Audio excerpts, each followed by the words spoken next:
Good evening. Tonight's presentation concerns a most peculiar disturbance in an otherwise ordinary American town. A disturbance that began, as these things often do, with something deceptively small, harmless even. A gift, a curiosity, a creature. And from that single curiosity unfolded consequences far beyond what anyone expected. Before we proceed, a brief confession. The broadcasts you are about to hear were created with the assistance of artificial intelligence. The voices are synthetic. The events, however fantastical, are orchestrated by human minds. Technology provides the machinery, but imagination turns the gears. What follows is entirely fictional. Any resemblance to real places, real personalities, or real failings in our modern world is purely accidental. And yet, you may discover that chaos, once unleashed, requires little encouragement to spread. Much like the creatures at the heart of our tale, the broadcast will begin momentarily. Enjoy the show.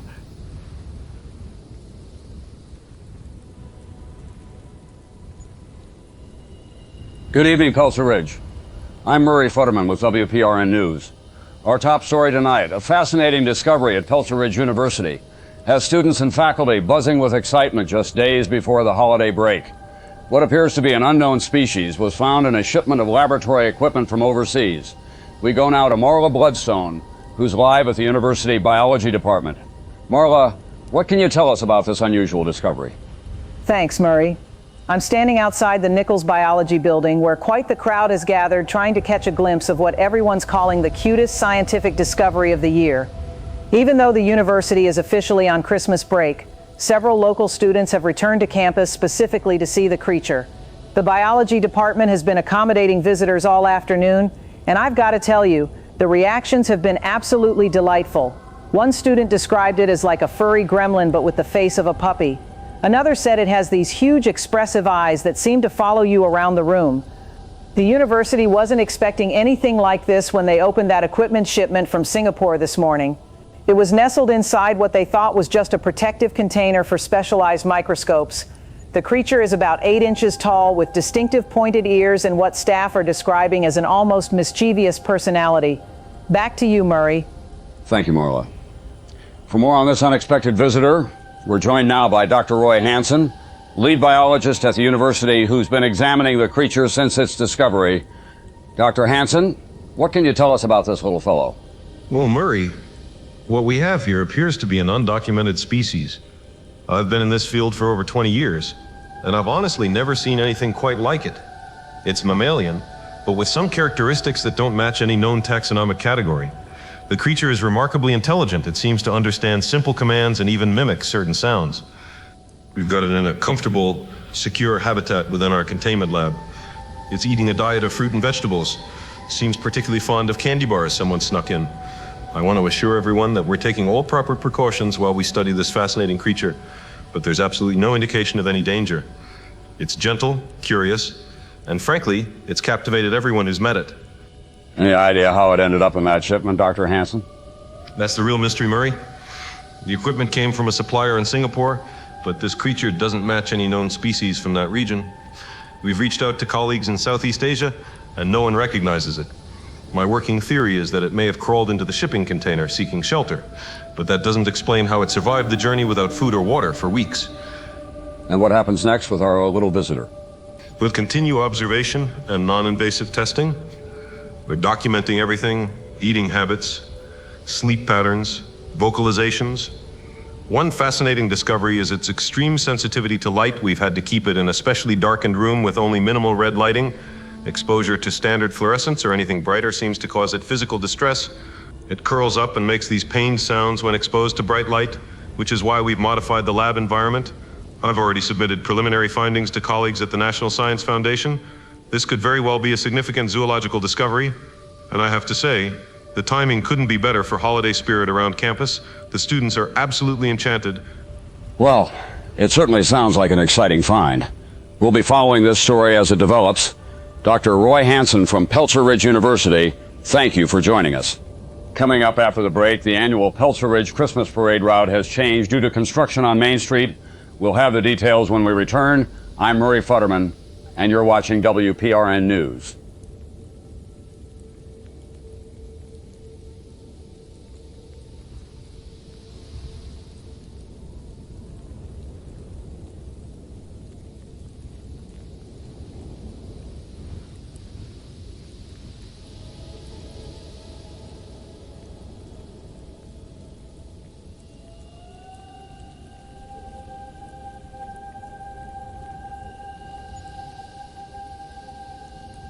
You're listening to Night Echoes on WPRR, Peltzer Ridge Community Radio.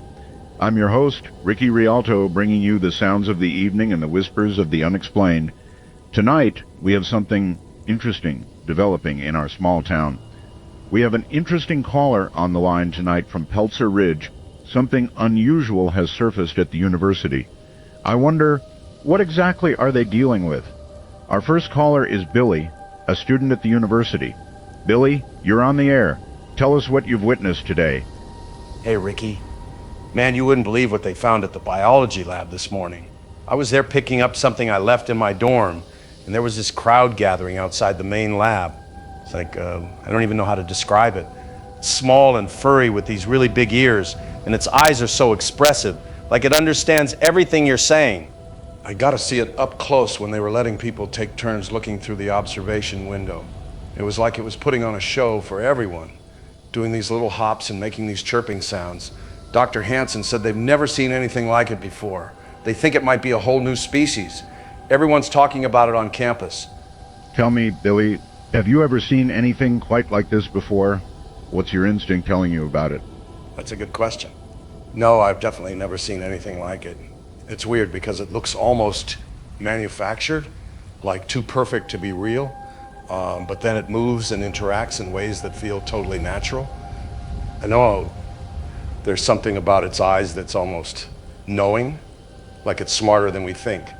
I'm a biology major, and we talk all the time about undiscovered species, but to actually see one in person is incredible. My gut says this is something special, something that's going to change things around here. Fascinating. Thank you for sharing that, Billy. Our next caller is Kate, who owns Riverside Gifts downtown. Kate, you're on Night Echoes. Hi, Ricky. Long-time listener.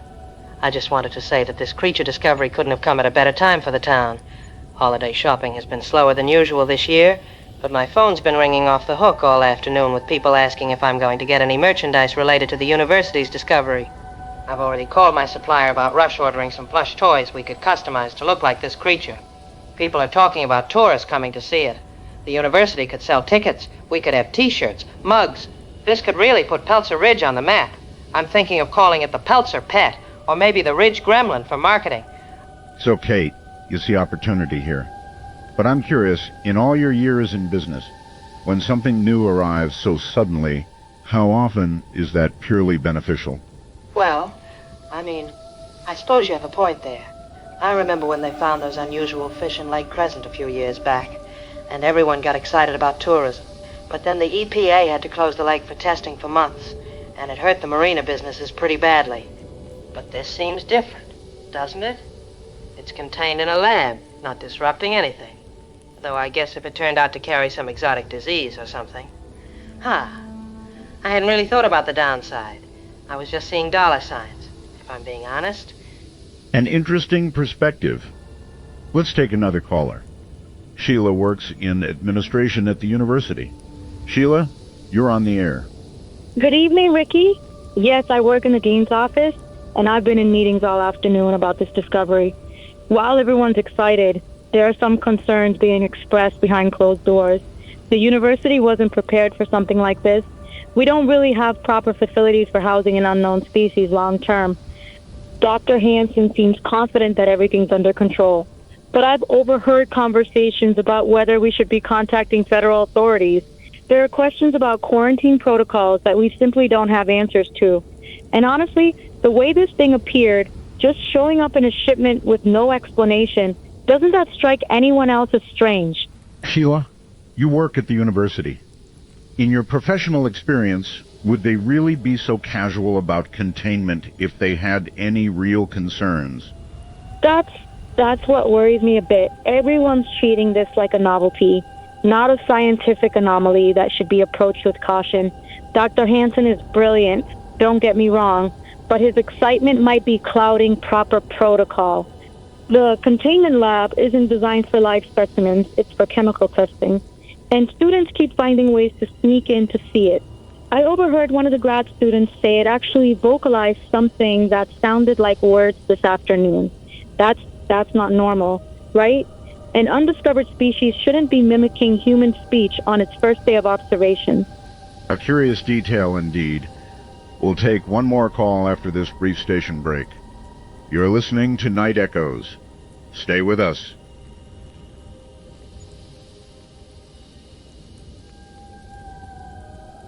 In a world where flying insects reign supreme, one invention dares to revolutionize pest control forever.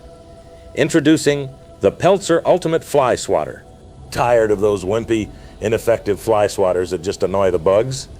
The Peltzer Ultimate Fly Swatter features 4 rotating swatters mounted on a high-speed power drill. Traditional fly swatters, 1 swatter, 1 chance. The Ultimate Fly Swatter, 4 swatters, 3,000 RPM, 0 escape. Its patented random trajectory technology time means bugs can't predict where it's going next. The Peltzer Ultimate Fly Swatter doesn't just target flies, it creates a zone of intimidation that discourages all insects from entering your home. But wait, there's more. The Peltzer Ultimate Fly Swatter isn't just for flies. Mosquitoes, wasps, moths, small flying debris. Nothing is safe from the Ultimate Fly Swatter. Order now and receive absolutely free our companion product, the Peltzer Insect Identification Manual. Because after using the Ultimate Fly Swatter, you'll need help identifying what those smears used to be. The Peltzer Ultimate Fly Swatter, 0 accuracy, maximum property damage, available in emergency rooms nationwide. Warning, manufacturer assumes no liability for structural damage, personal injury, pet trauma, or collateral furniture losses, not to be operated within 100 feet of anything you value. The Peltzer Ultimate Fly Swatter, because sometimes a nuclear response to a minor inconvenience is the only rational choice. Welcome back to Night Echoes. I'm Ricky Rialto. We've been discussing the unusual creature discovered today at Peltzer Ridge University. Interesting. Very interesting. I wonder what we'll learn tomorrow about our little guest in Peltzer Ridge. Stay curious, listeners, and remember, the most profound mysteries are often found in the most ordinary places. Up next, the gentle sounds of evening rain to carry you into the midnight hour. This is WPRR Peltzer Ridge Community Radio.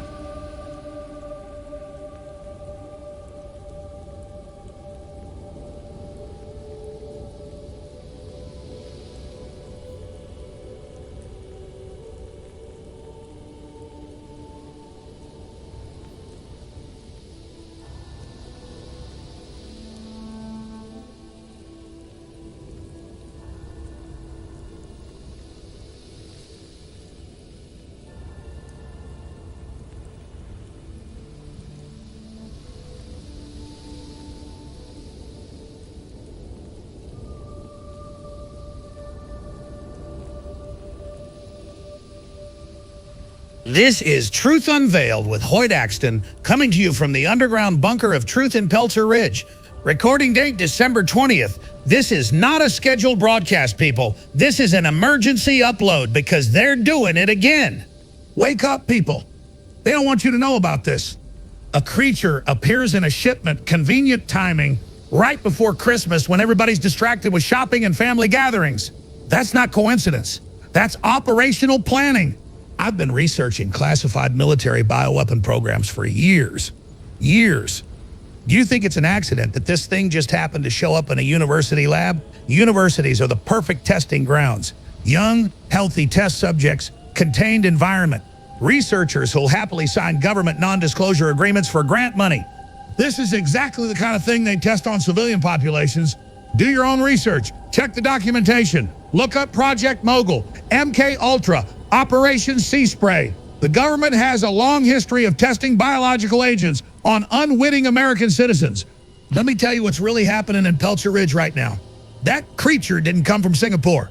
It came from a classified military laboratory.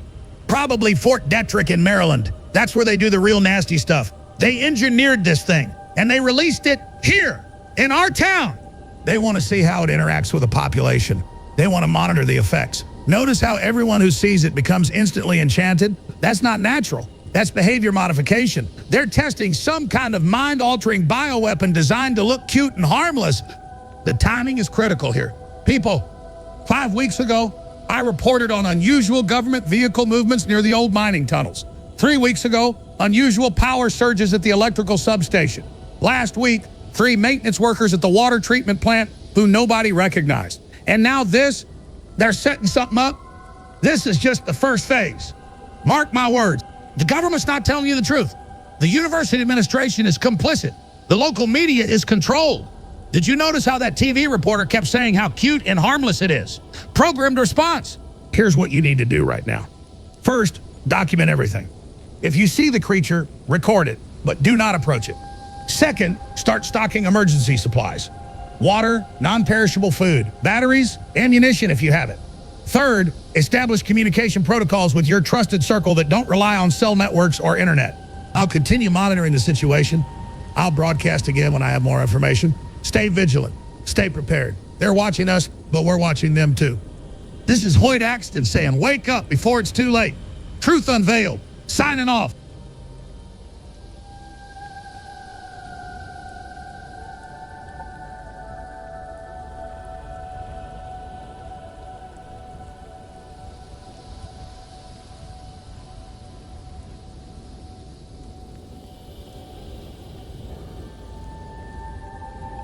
Good evening, Peltzer Ridge. I'm Murray Futterman with WPRN News. We begin tonight with an update on that unusual creature discovered yesterday at Peltzer Ridge University. Scientists have continued their observation and study throughout the day. Reports indicate the specimen remains secure and researchers are making progress in identifying its species classification. We go now to Marla Bloodstone, who's back at the University Biology Department. Marla, what's the latest? Thanks, Murray. The excitement here hasn't diminished one bit since yesterday. If anything, interest has only intensified as word spreads about this mysterious little creature.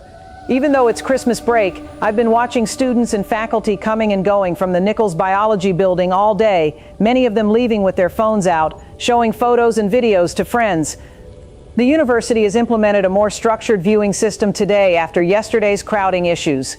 They've set up specific viewing times for students and faculty, with special sessions for biology and zoology classes. I spoke with several students who've seen it, and the consensus seems to be that the creature is becoming increasingly interactive and responsive. One graduate assistant told me it's already recognizing specific researchers and reacting differently to each person. Back to you, Murray. Thank you, Marla. For more on the research progress, we welcome back Dr. Roy Hansen, lead biologist at the university. Dr. Hansen, what have you learned in the last 24 hours? Thank you, Murray. We've made some fascinating observations since yesterday. First, we've confirmed that the creature's intelligence is remarkable. It's demonstrating problem-solving abilities well beyond what we'd expect from most mammals its size. We set up some simple tests, food puzzles, pattern recognition exercises, and it's performing at levels comparable to higher primates. We've also noticed it has an incredible capacity for mimicry, not just sounds, but behaviors too. It watches us intently and then reproduces movements with surprising accuracy. One of the most interesting developments is its vocalization. It's beginning to mimic certain words, not just random sounds, but contextually appropriate responses. For example, when we offer food, it started making a sound remarkably similar to thank you. That's extraordinary, Dr. Hansen. What about identifying the species? Any progress there? We're still working on classification, Murray. Initial genetic analysis is puzzling, to say the least. The DNA structure has some elements we haven't encountered before. We're comparing it against multiple databases, but so far, no matches. There's been some discussion about whether this could be a previously undiscovered species or possibly even something that's the result of isolated evolution. We've been in touch with colleagues at several major universities and research institutions, and nobody can positively identify it. The closest suggestions we've received point to some obscure folklore from remote areas of Asia, but nothing scientifically documented. And what about containment? I understand there's been some concern about the security measures. I want to reassure everyone that containment remains our top priority. Yes, we've had a lot of interest, but we've implemented stricter protocols today. The creature is housed in our most secure containment unit with triple redundant systems. Only authorized personnel have direct access. Everyone else views through reinforced glass or via our internal video feed. The creature itself continues to show no signs of aggression or harmful behaviors. It's gentle, curious, and seems almost eager to interact. We've been monitoring it for any potential pathogens or toxins, and all tests have come back negative. We're proceeding with appropriate caution, but there's really no indication of any danger. Well, it certainly sounds like you have things under control. One final question. Have you given it a name? You know, we've been debating that. The box we found it was labeled with the name Gizmo. So, yes, informally at least, we've been referring to it as Gizmo. It even seems to respond to the name, which is pretty remarkable. Dr. Roy Hansen, thank you for the update. Coming up after the break, preparations for Peltzer Ridge's annual Christmas festival are underway downtown. We'll have details on this year's expanded schedule. I'm Murray Futterman, and you're watching WPRN News.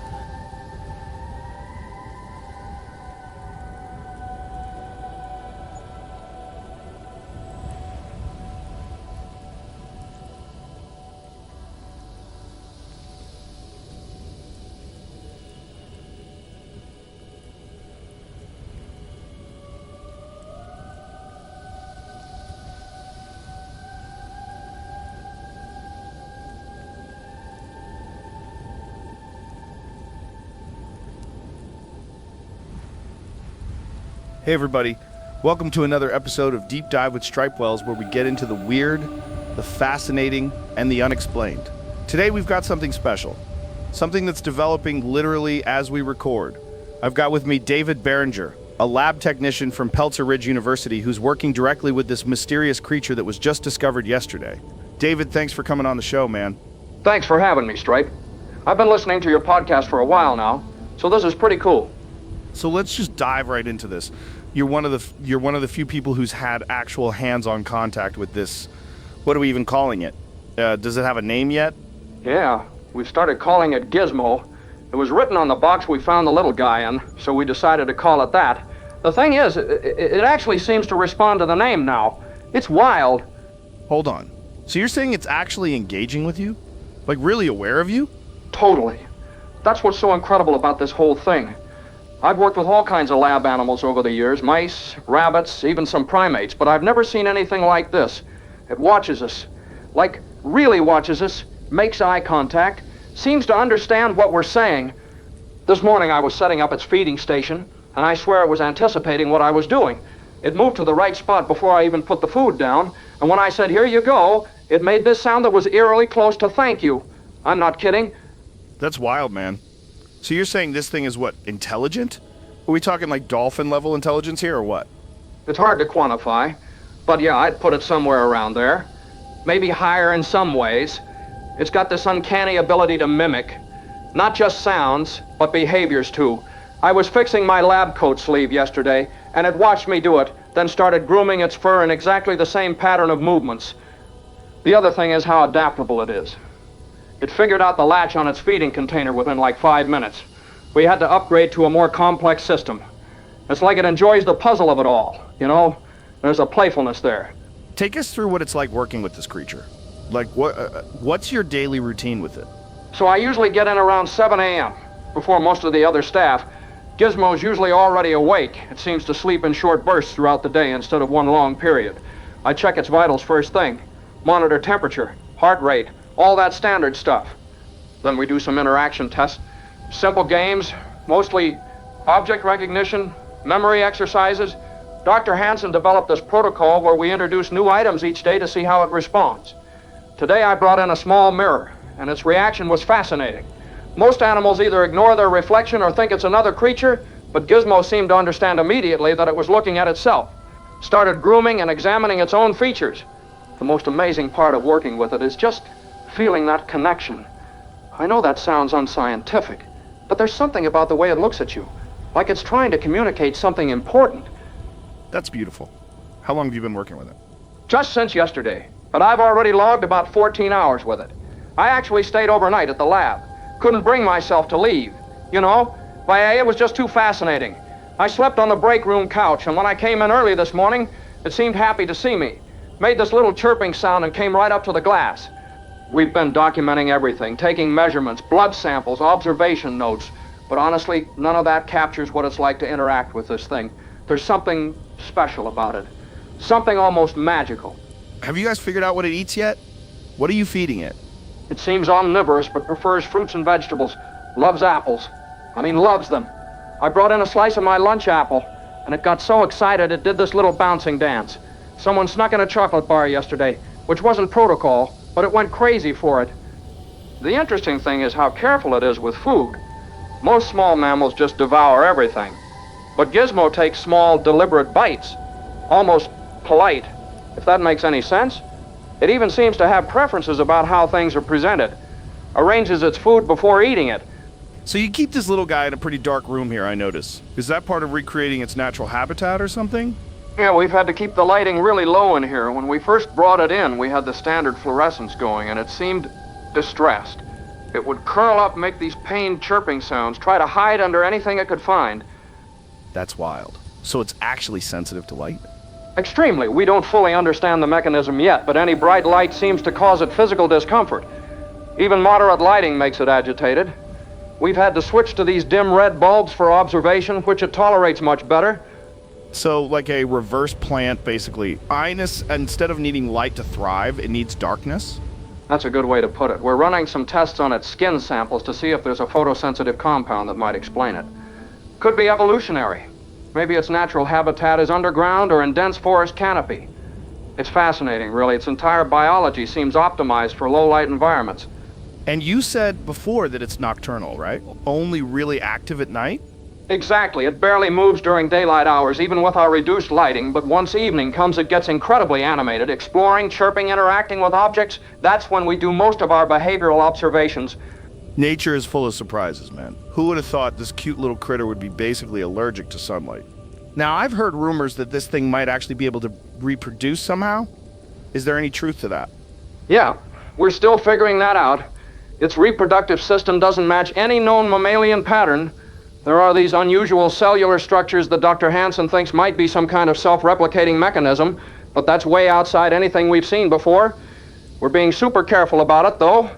It won't get near water, which is strange. The only thing we can get the little guy to drink is soda. Mountain Dew seems to be the favorite. But honestly, I'm not worried. We've got multiple containment protocols in place. Nothing's getting in or out of that habitat without us knowing about it. What do you think happens next with this discovery? I mean, this could be huge for science, right? It's already huge. We've had calls from major research institutions, government agencies, even private collectors offering obscene amounts of money. Dr. Hansen's been fielding interview requests all day, but we're trying to keep it somewhat contained until we understand more. For me personally, I just feel incredibly lucky to be part of this. I mean, how often does something truly new enter our world?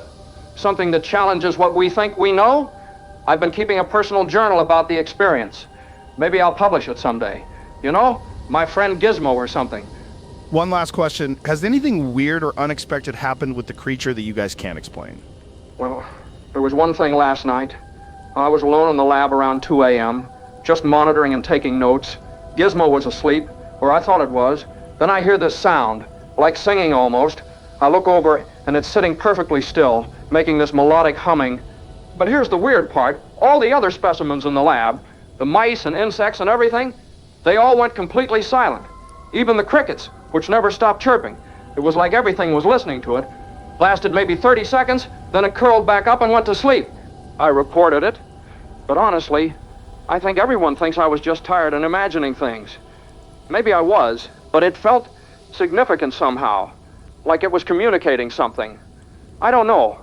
That probably sounds crazy. Not at all, man.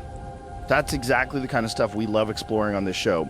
David Barringer, thank you so much for sharing your experience with us today. This is fascinating stuff. Thanks for having me, Stripe. I'll keep you posted if anything new develops. I really appreciate it. And for all our listeners, we'll be following this story closely. Something tells me we're just at the beginning of understanding what this creature really is and what it means. This is Stripe Wells with Deep Dive. Until next time, keep looking beneath the surface.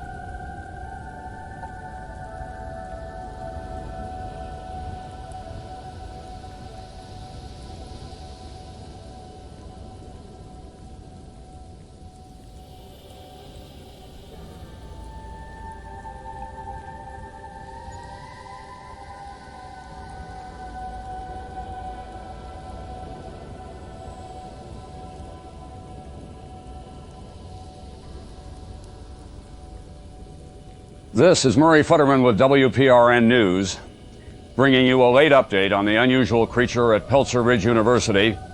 We've received reports of an unexpected development in the laboratory where the specimen is being studied. According to sources within the research team, a water-related incident has dramatically altered the situation. Marla Bloodstone is at the science building with this breaking report. Marla, what can you tell us about this evening's events? Murray, I'm standing outside the biology department where just hours ago, what researchers are calling an unprecedented biological event occurred. According to Dr. Hansen, who spoke with me moments ago, a graduate assistant accidentally spilled water on the creature while changing its food dish. What happened next defies conventional biological understanding. The creature apparently reacted immediately to the water contact, displaying signs of distress. Within minutes, small bulges began forming on its back. These bulges grew rapidly and eventually detached from the original specimen, forming 5 additional creatures that appear genetically identical to the first. Scientists are scrambling to understand this extraordinary reproductive mechanism. Dr. Hansen described it as asexual reproduction triggered by water exposure, something never before documented in a mammal-like organism. The research team has moved quickly to isolate the new specimens in separate containment units and establish strict protocols to prevent further water exposure. University officials have restricted access to the laboratory while researchers assess the implications of this development. Dr. Hansen emphasized that all specimens remain secure and that there is no cause for public concern. The research team is working through the night to document this phenomenon and understand its biological mechanisms. Back to you, Murray. Thank you, Marla. This is certainly an extraordinary scientific discovery. We'll continue to monitor this situation and provide updates as we receive more information. For now, the public is reminded that the laboratory remains secure and that this development, while scientifically significant, poses no risk to the community. This is Murray Futterman with WPRN News, reporting on what continues to be a fascinating scientific discovery here in Peltzer Ridge.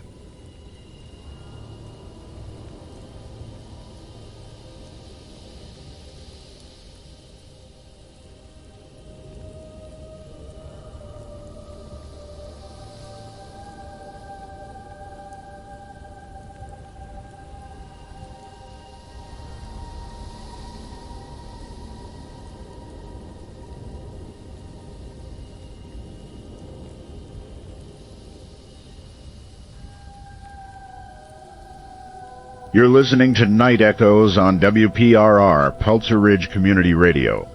I'm your host, Ricky Rialto, bringing you the voices of the night and the whispers between worlds. We're back with an update on Peltzer Ridge. I've been reading the research notes. Something fascinating is happening in that lab. Let's see what our callers have to say tonight about the creature discovery. Our first caller is Pete, who teaches science at Peltzer Ridge High School. Pete, you're on the air. Hey, Ricky. Thanks for taking my call. This creature discovery has been incredible for my classroom. I teach biology and environmental science, and my students haven't been this engaged all year. They've been coming in with questions, theories, articles they've found online about undiscovered species. Several of them even went to the university after school to try and see it. I'm planning to build a whole unit around this for when we come back from winter break. We've been talking about classification, evolutionary development, even the ethics of scientific discovery. It's one thing to discuss theoretical concepts, but having something like this happen right here in Peltzer Ridge, it makes the science real for these kids. Pete, you're a teacher. You understand education and discovery. But tell me, are the young people asking the right questions, or are they just excited about something unusual? That's a really good point, Ricky. If I'm being honest, most of them are just caught up in the novelty of it all. They're taking selfies outside the lab to post online, not really engaging with the deeper implications. I tried steering our discussion today toward more fundamental questions. Where did it come from? How did it get here? What responsibilities do we have when encountering a new species? A few students engaged, but most just wanted to know if it's cute or if they could touch it. There's a teachable moment here that I worry we're missing. A thoughtful observation. Let's hear from Ruby, who's been living in Peltzer Ridge for over 60 years. Ruby, you're on Night Echoes. Hello, Ricky dear. I've been listening to all this excitement about the university's little creature, and it reminds me of something from when I was a girl. My grandfather used to tell stories he brought over from the old country about little creatures that would appear mysteriously and bring change to a village. Some changes were good, some not so good. I went up to the university this afternoon. My grandson works in the administration building, and he got me into one of the viewing sessions. It's a curious little thing. When it looked at me through that glass, I don't know how to explain it, but I felt like it knew something, like it was waiting. Does that sound silly to you? Ruby, you've lived a long life. You've seen many things in Peltzer Ridge. Something tells me you've learned to trust your instincts. What's your instinct about all this? My instinct? Well, I don't want to sound alarmist. It's probably just an old woman's imagination running away with her. But when I saw that creature, I got the same feeling I had back in '86 before the big flood hit, a sort of heaviness in the air. Like the world is holding its breath, waiting for something to happen. My grandson laughed when I told him to be careful. Maybe he's right. But I've lived long enough to know that when something seems too perfect, too charming, too convenient, that's exactly when you should start asking questions. I hope I'm wrong. I really do. But I've started filling my bathtub with water, just like I did before the flood. Better safe than sorry. A wisdom that comes with years. Our next caller is Murray, who serves on the Peltzer Ridge Town Council. Murray, you're on the air. Good evening, Ricky. I wanted to call in and share some exciting developments from the council's emergency session this afternoon. We've been in discussions with the university about how to leverage this discovery for the benefit of our community.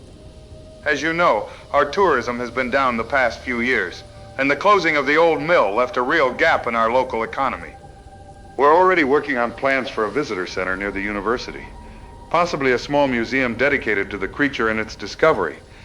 The Chamber of Commerce is reaching out to travel publications, and we've got interest from 3 different documentary crews.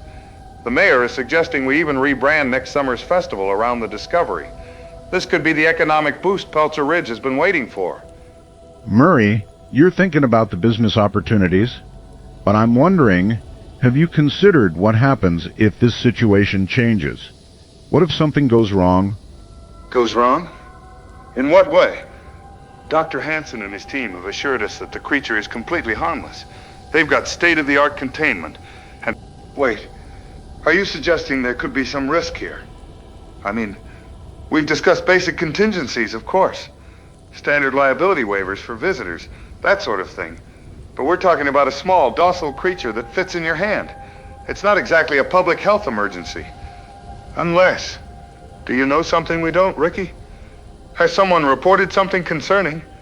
I merely ask the questions that occur to me, Murray.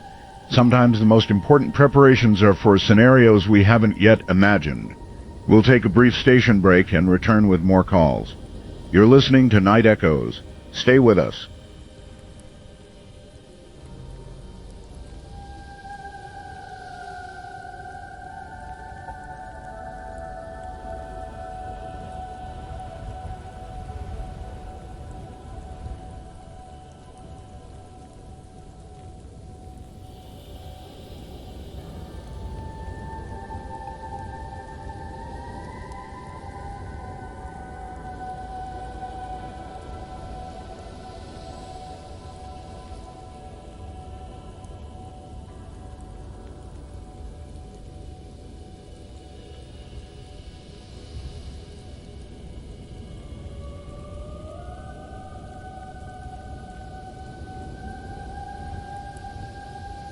Good evening, Peltzer Ridge.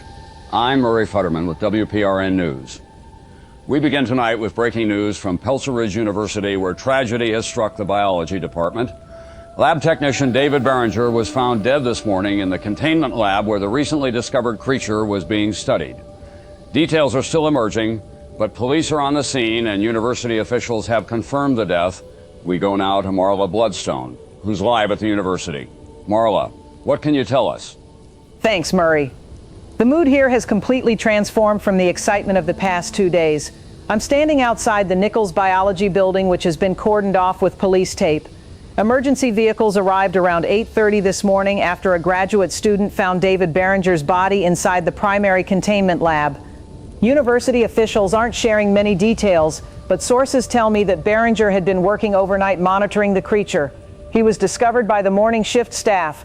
I've spoken with several students who knew Barringer, and they're absolutely devastated. He was apparently very well liked in the department, particularly enthusiastic about the creature discovery. In fact, he appeared on a local podcast just yesterday discussing his work with the specimen. Back to you, Murray. Thank you, Marla. Have authorities released any information about the cause of death or the circumstances? They haven't released an official cause of death yet, Murray. Sheriff Frank Wells made a brief statement about an hour ago, confirming only that they're investigating an unexpected death and that the medical examiner is on site. He declined to comment on whether foul play is suspected. What I can tell you is that the creatures, the original one staff had been calling Gizmo, and the 5 new ones that formed after yesterday's water incident remain secure in their separate containment units. However, some lab staff have noted unusual changes in their appearance since this morning. There's a lot of speculation circulating among students, but university officials are urging people not to jump to conclusions. Dr. Roy Hansen, who's been leading the creature research, has not been available for comment. I'm told he's been in meetings with university administration and law enforcement since the discovery this morning. Marla, is there any word about what will happen with the creatures now? That's unclear at this point, Murray. I did see federal vehicles arriving about 2 hours ago, unmarked SUVs, and people in suits entering the building. There's speculation that specialists might be brought in to assist with the investigation or possibly to take over care of the specimens. But again, no official statement on that yet. What is clear is that the open access that characterized the first 2 days has been completely shut down. No one except authorized personnel is being allowed anywhere near the biology building, and campus security has been increased substantially. Thank you for that update, Marla. We'll check back with you as the situation develops. Joining us now by phone is Sheriff Frank Wells. Sheriff, what can you tell us about the investigation into David Barringer's death? Good evening, Murray. I want to start by expressing condolences to David Barringer's family, friends, and colleagues. This is a difficult day for our community. What I can confirm at this time is that we're investigating the death of a 32-year-old male lab technician who was found in the university's containment laboratory this morning. The medical examiner is conducting an examination, and we're following standard protocols for an unexplained death. We've secured the scene and are gathering evidence. I want to emphasize that there is no immediate threat to public safety. The university's containment protocols remain intact, and the specimen is secure. We're working closely with university officials to ensure that remains the case. Sheriff, there are rumors circulating that the death might be connected to the creature discovered earlier this week. Can you comment on that? Murray, I'm not going to speculate or comment on rumors. What I will say is that we're considering all possibilities and investigating thoroughly. We have no evidence at this time suggesting any direct connection between the specimen and Barringer's death. The containment unit where the creature is housed appears fully intact and functioning properly. There are no signs of any breach or escape. We're reviewing security footage and interviewing everyone who had access to the lab in the last 24 hours. Until we have more information, I'd ask the community to avoid spreading unfounded speculation. Is it standard procedure to have someone monitor the specimens overnight, as Mr. Barringer was apparently doing? My understanding is that continuous monitoring was part of the university's protocol for these particular specimens. Yes, given the unknown nature of the creatures, and especially after yesterday's unexpected reproduction incident, they established 24-hour observation shifts. According to preliminary reports, Mr. Barringer had volunteered for the overnight shift. He was supposed to be relieved at 8 a.m. Look, I know people are concerned, and they want answers. We're working to provide those as quickly and accurately as possible. In the meantime, I'm asking for patience and for respect for the Barringer family's privacy during this difficult time. Sheriff Frank Wells, Thank you for joining us. We'll continue to follow this developing story throughout the evening. After the break, we'll have community reactions and more on David Beringer, the lab technician whose life was cut tragically short. I'm Murray Futterman, and you're watching WPRN News.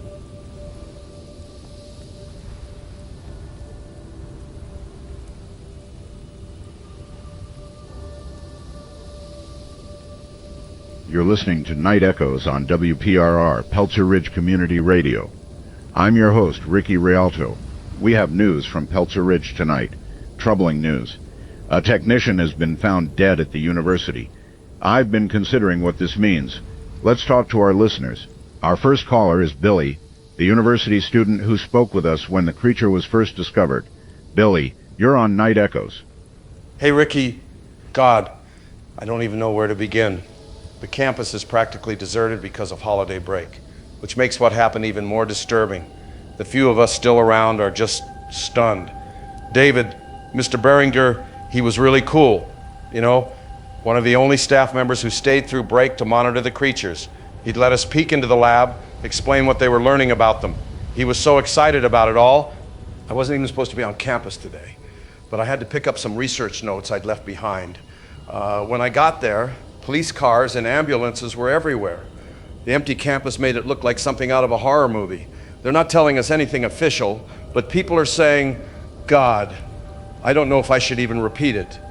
Billy, you were there? Walk us through what you saw this morning. Take your time. I want to understand what actually happened. I got to the science building around 8:45. There were already police cars out front, and they weren't letting anyone in. I found my lab partner, Anna, who'd gotten there earlier to feed some lab animals. She said she'd seen them bring out a body bag. She was pretty shaken up.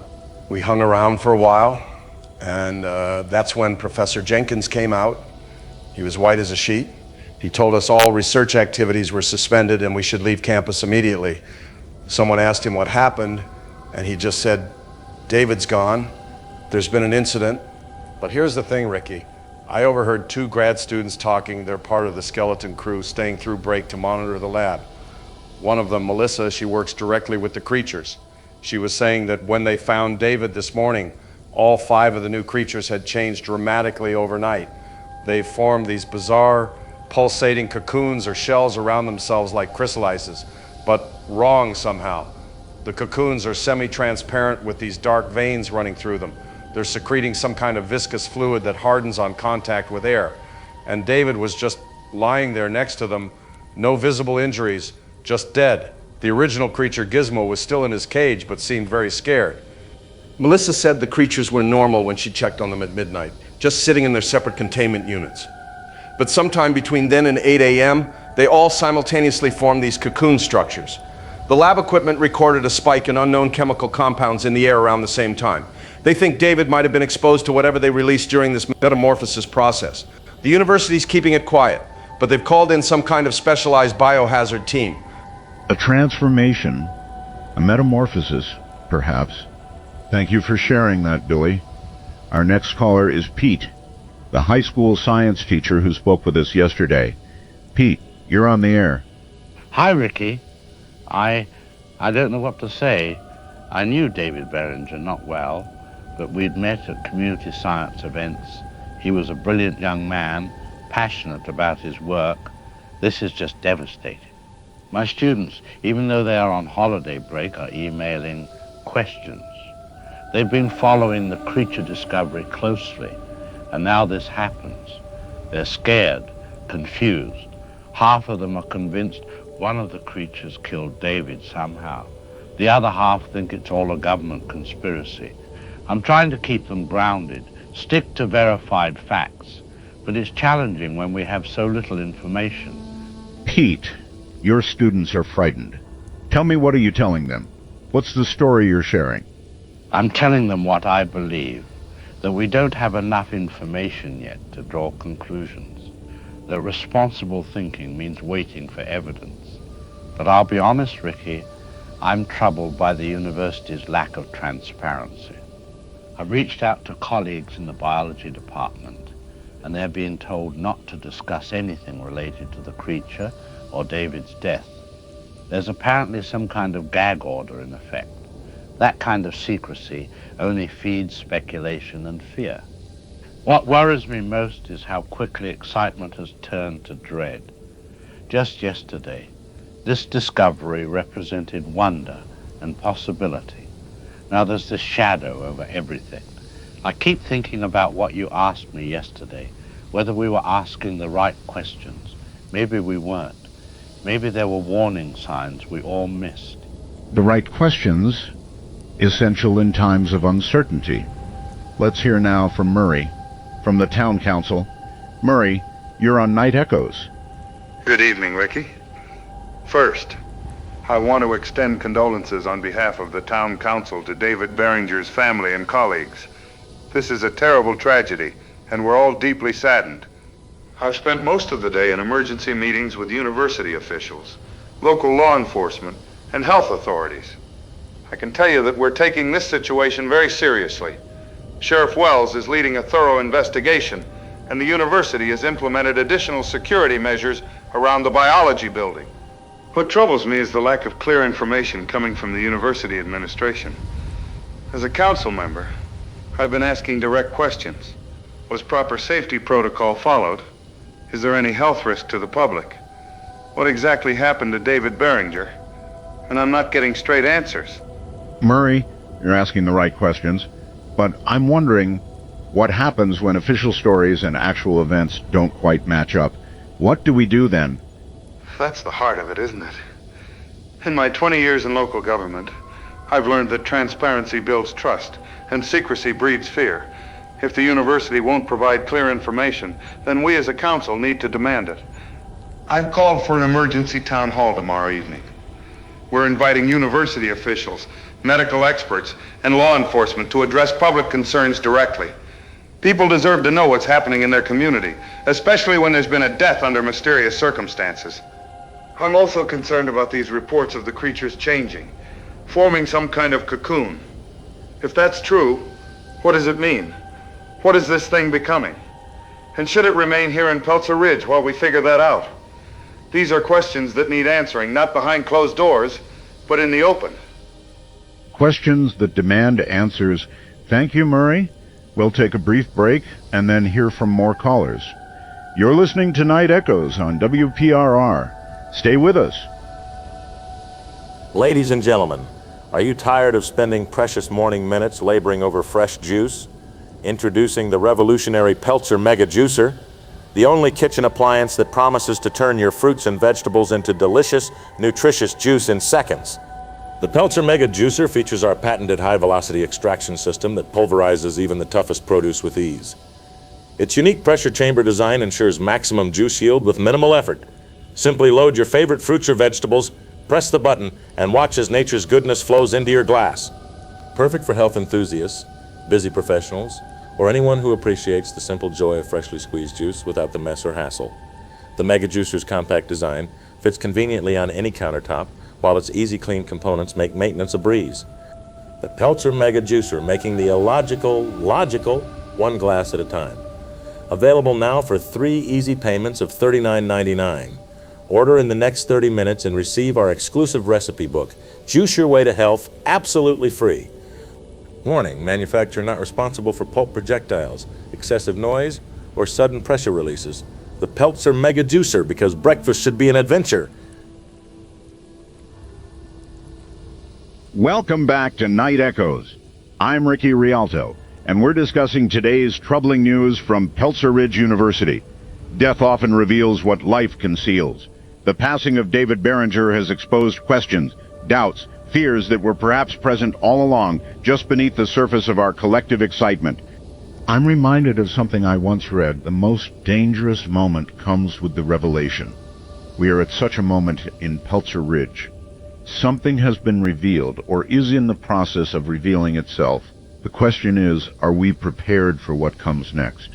To those listening who knew David Beringer, I offer my deepest condolences. To those with questions about what really happened in that lab, I encourage you to keep asking. To those in positions of authority, remember that truth, however difficult, is always less dangerous than secrecy. Tomorrow brings another day in this unfolding mystery. Whatever emerges from that cocoon, whether it be answers, more questions, or something else entirely, we'll face it together as a community. This is WPRR, Peltzer Ridge Community Radio. I'm Ricky Rialto, reminding you that in darkness, we must create our own light. Good night, listeners.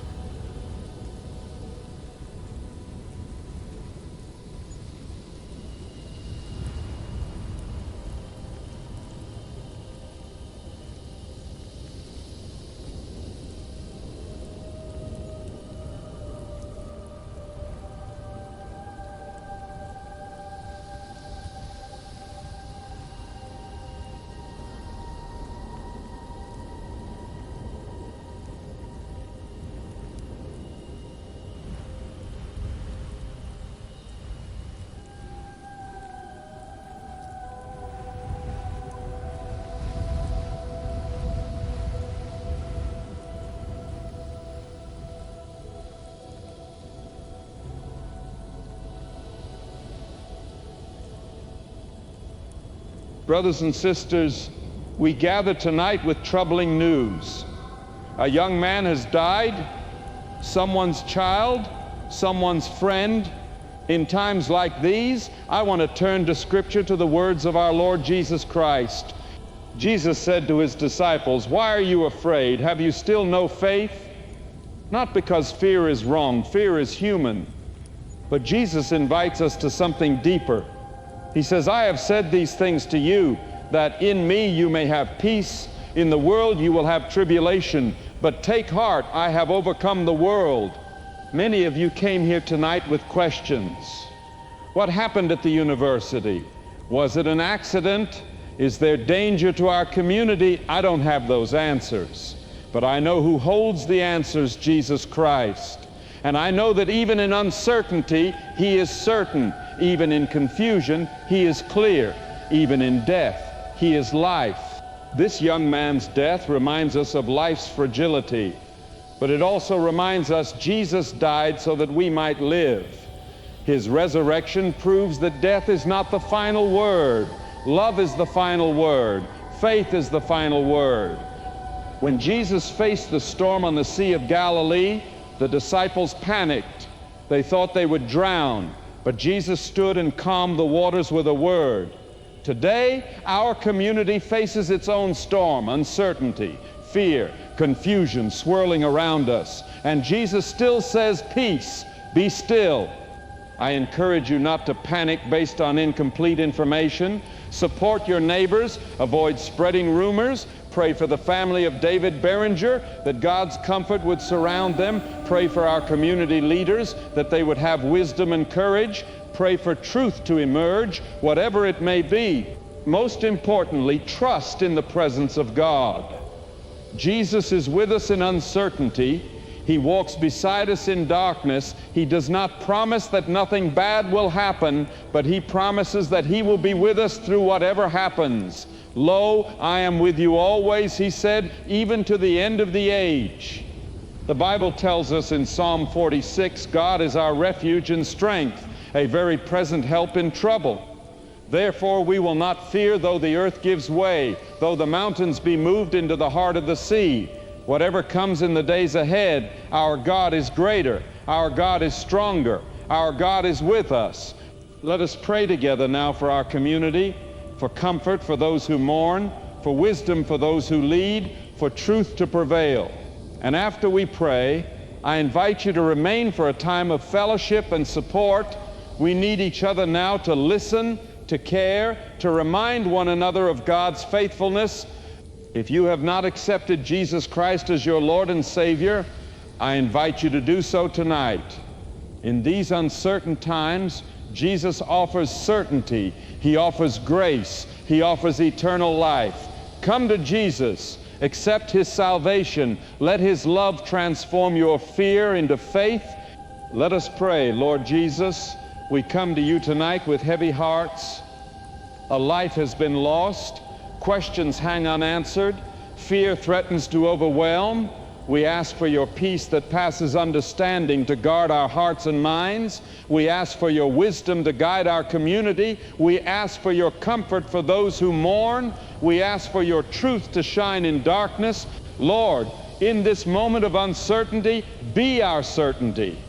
In this time of confusion, be our clarity. In this place of potential fear, be our courage. We trust you, Jesus. We rely on you. We need you now more than ever. In your holy name we pray. Amen.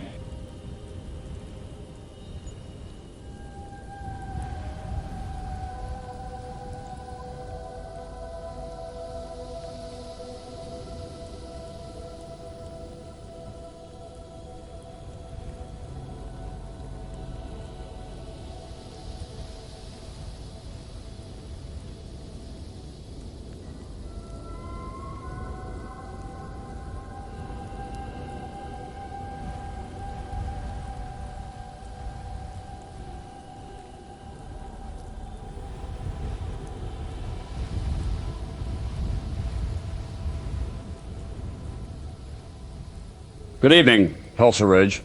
I'm Murray Futterman with WPRN News.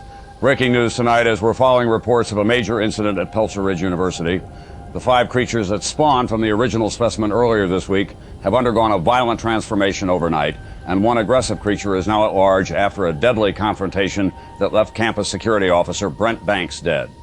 We go immediately to Marla Bloodstone, who's at the scene. Marla? Murray, I'm at the edge of the university campus where police have established a perimeter. The situation here is tense. From what I've been able to piece together, this involves the 5 creatures that spawned when the original specimen, the one researchers have been calling Gizmo, was accidentally exposed to water. Gizmo himself remains unchanged in a separate containment area, but those 5 offspring underwent a shocking metamorphosis overnight. I spoke with Professor Allison Chen, who was in the building when security discovered what had happened this morning. She explained that the 5 spawned creatures had each formed hardened cocoons yesterday, and sometime during the night those cocoons hatched. Security officer Brent Banks was making his routine rounds around 3 a.m. when he apparently heard sounds coming from the containment room. What he found when he entered that lab was 5 fully transformed creatures, and they were nothing like what went into those cocoons. The spawned creatures that formed the cocoons were similar to Gizmo, small, covered in soft fur, with large eyes. What emerged from those cocoons overnight were something entirely different. Based on what security cameras captured and what investigators found afterward, these creatures stand maybe 2 to 3 feet tall, with scaly greenish-brown skin. Their ears are pointed and pressed back against elongated skulls. Their hands have long fingers tipped with what Professor Chen called curved black claws that looked sharp enough to cut glass. Dr. Elaine Foster examined the recovered remains of the 4 creatures that were killed during the incident. She described their eyes as reptilian, with vertical pupils, and their mouths filled with rows of small, sharp teeth. She said the transformation was so complete that if she hadn't known they came from those furry little creatures, she would never have believed they were the same species. Marla, can you walk us through what happened when Officer Banks encountered these creatures? From what investigators have pieced together from security footage and the scene itself, Officer Banks entered the containment room and was immediately attacked.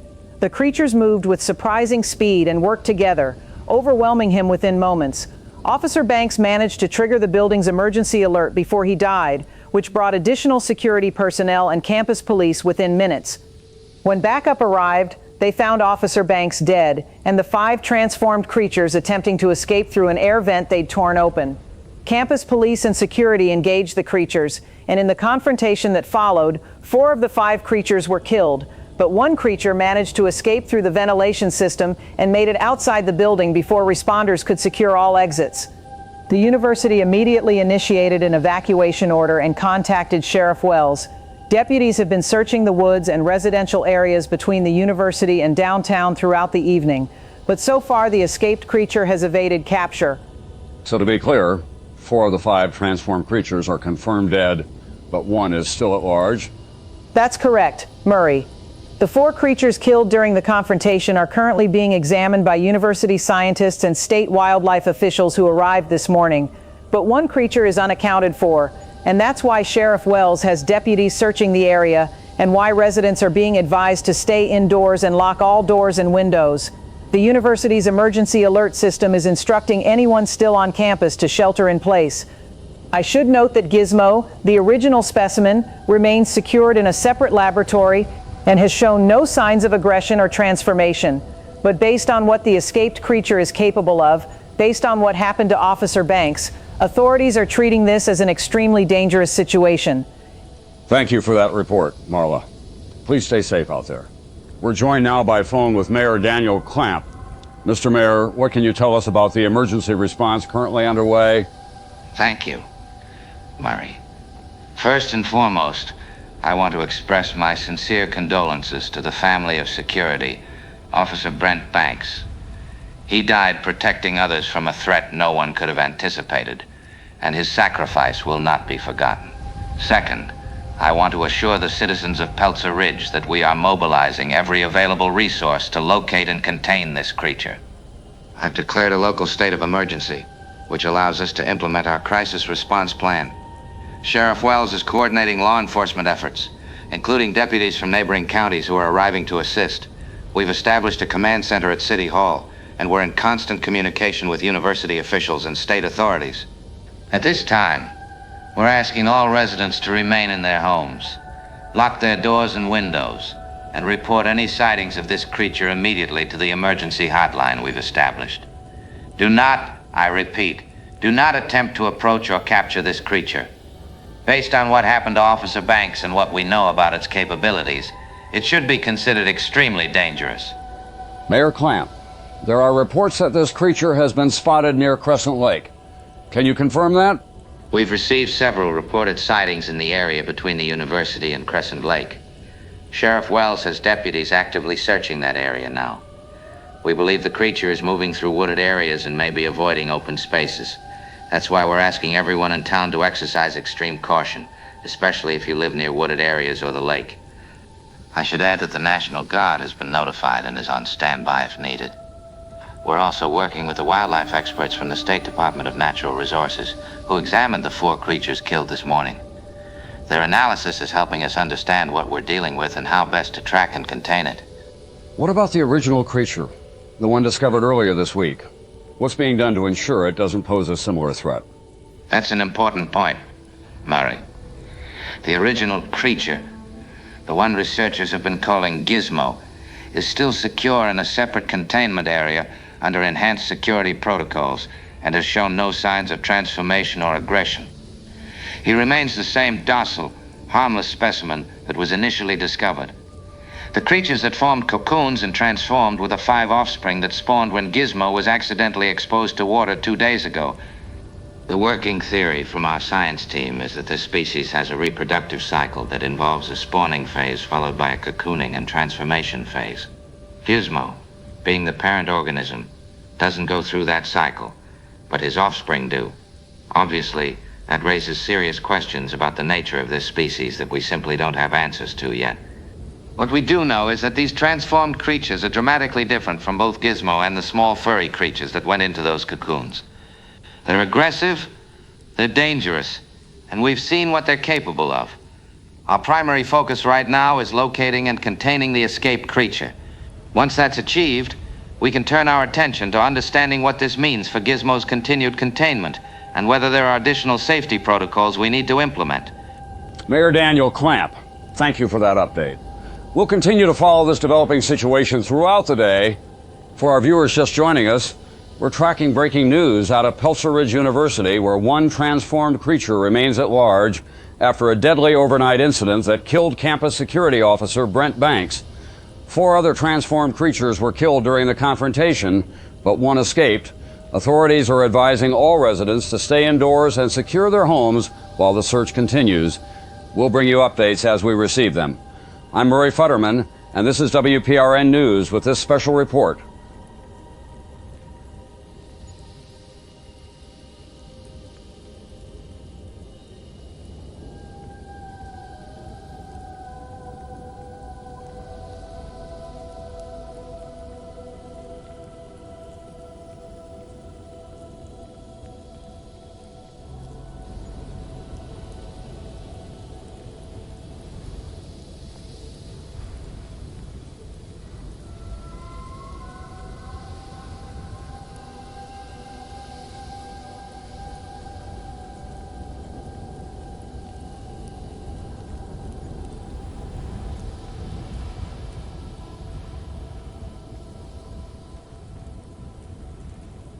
We're interrupting our regular programming with breaking news from Peltzer Ridge.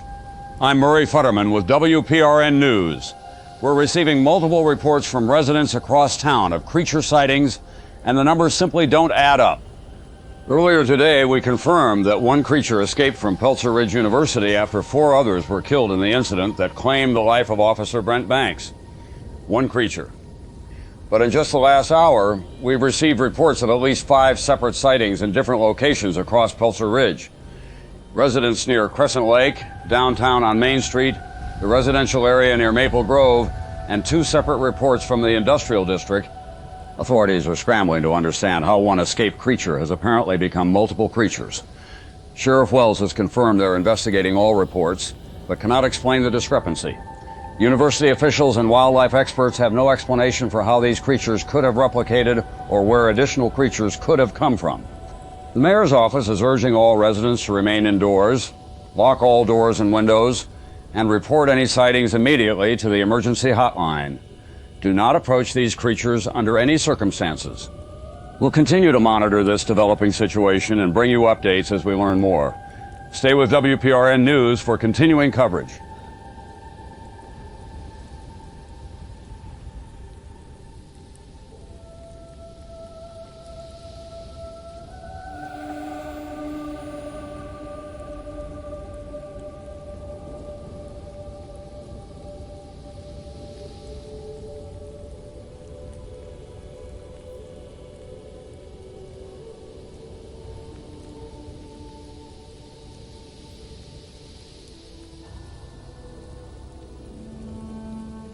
You're listening to an emergency broadcast of Night Echoes on WPRR, Peltzer Ridge Community Radio. I'm Ricky Rialto.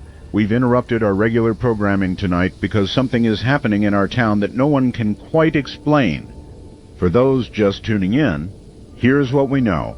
Early this morning, 5 creatures that had spawned from that specimen discovered at the university underwent some kind of transformation. They hatched from cocoons overnight. Campus security officer Brent Banks was killed responding to the incident. 4 of those creatures were killed in the confrontation that followed. 1 escaped. 1 creature. That's what authorities confirmed this evening. But in the hours since, we've received reports of at least 5 separate sightings across town. Near Crescent Lake, downtown on Main Street, the residential areas near Maple Grove, the industrial district. 5 different locations, 5 different creatures, and no one, not the university scientists, not the wildlife experts, not the sheriff's department, can explain how 1 became 5. I'm wondering tonight what that means. I'm wondering what we're really dealing with here.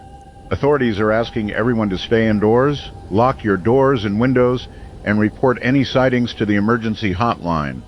But I know many of you have questions, many of you have seen things, and that's why we're here tonight. We're opening our lines. Tell me what you're seeing. Tell me what you're thinking. Tell me what you're feeling underneath all of this. Our first caller is Kate, who owns Riverside Gifts downtown. Kate, you're on the air. Ricky, I'm calling from inside my shop.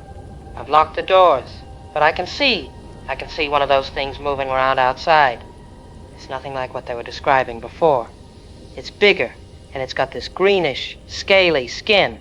It keeps smashing things. Just broke the window of the bookstore across the street. I called the sheriff's office, but they said all units are responding to incidents. They told me to stay inside and away from the windows. But I'm scared, Ricky. This thing looks vicious. It's like it's enjoying the destruction. I can hear it laughing. Who do I call? What am I supposed to do? Kate, listen carefully. Stay away from windows and doors. Move to the back of your shop if possible. Is there a storage room or office you can lock yourself in? Yes, I have a back office with a solid door. But what if it gets into the shop? These glass storefronts aren't exactly secure. Oh God, it's looking right at my store now. It's coming toward... I think it just broke Mrs. Corner's pottery display next door. I can hear her screaming. This is insane. 2 days ago we were talking about making plush toys of this thing, and now it's hunting us. Kate, go to your back office now. Lock the door. Stay on the line if you can, but get to safety first. I'm going to alert the sheriff's department about your location. Listeners, if you're in the downtown area near Riverside Gifts, please be aware there's at least one creature active in that vicinity. I'm moving to the back now. I can hear more glass breaking. There's more than one of them out there now. How did this happen? How did we go from a cute, harmless creature to this? I'm in my office. I've locked the door. I'll stay on the line. Please tell someone where I am. I have someone contacting emergency services right now with your location. Stay calm and quiet. Let's take another caller. Ruby, the elderly resident we've heard from before. Ruby, you're on Night Echoes. Ricky, I'm calling because I'm worried about what's happening. I live on Elm Street, about a mile from the university. I can hear sirens outside, and the emergency alert came through on my phone. It reminded me of the tornado warning system from back in '67. I've locked my doors like they said, but my house is old. The windows don't seal right anymore. I've pushed my heavy dresser in front of the back door, but I don't know if that's enough. My grandson tried to come get me, but the police have blocked off the roads. He can't get through.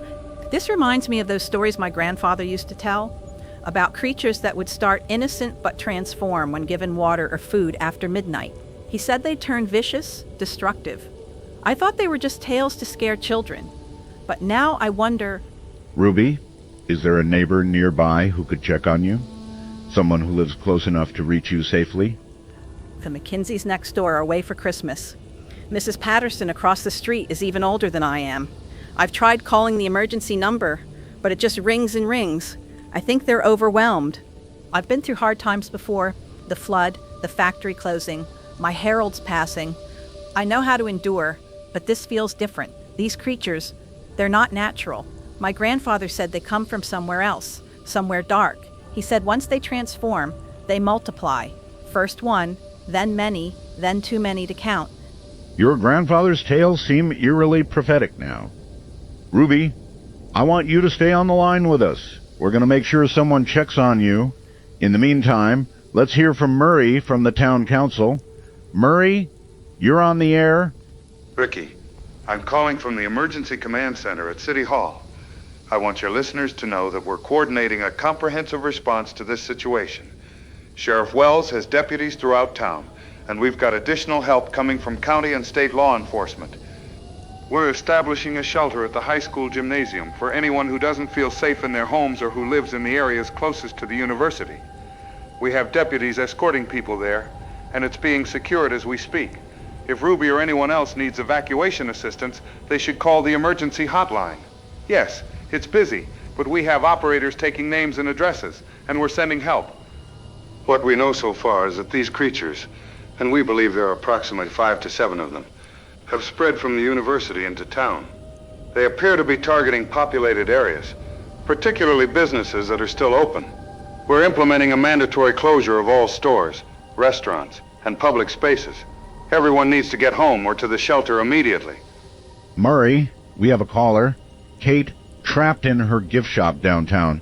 She reports a creature in that area. Can you ensure someone is dispatched to help her? Yes, absolutely. I'm noting her location right now. We have a team already headed toward the downtown area. I'll make sure they know about Riverside gifts specifically. Kate, if you can hear me, stay hidden and as quiet as possible. Help is coming. I should add that we're working with university scientists to better understand what we're dealing with. From what they've told us, these creatures are sensitive to bright light. They seem to avoid well-lit areas. So if anyone has to move between locations, stick to streetlights and carry a flashlight if possible. And again, do not, under any circumstances, attempt to confront or capture these creatures. We've already lost one life. We don't want to lose any more. Thank you for that critical information, Murray. Let's check back with Kate. Kate, are you still there?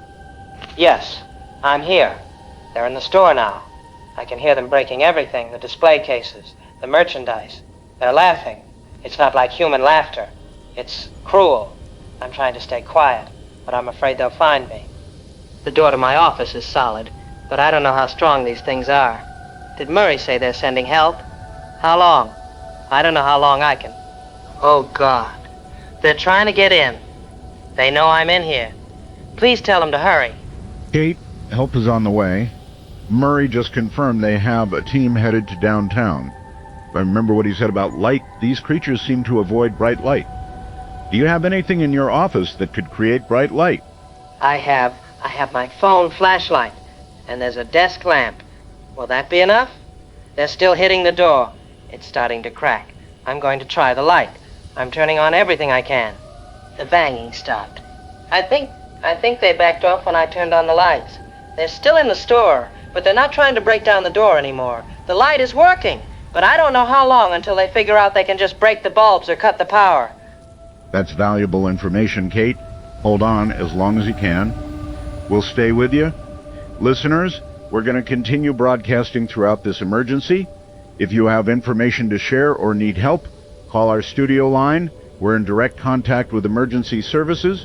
Remember, stay indoors, secure your home, and use bright lights to deter these creatures if necessary. This is Ricky Rialto on WPRR, Peltzer Ridge Community Radio, keeping you informed as this situation unfolds.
Good evening, Peltzer Ridge.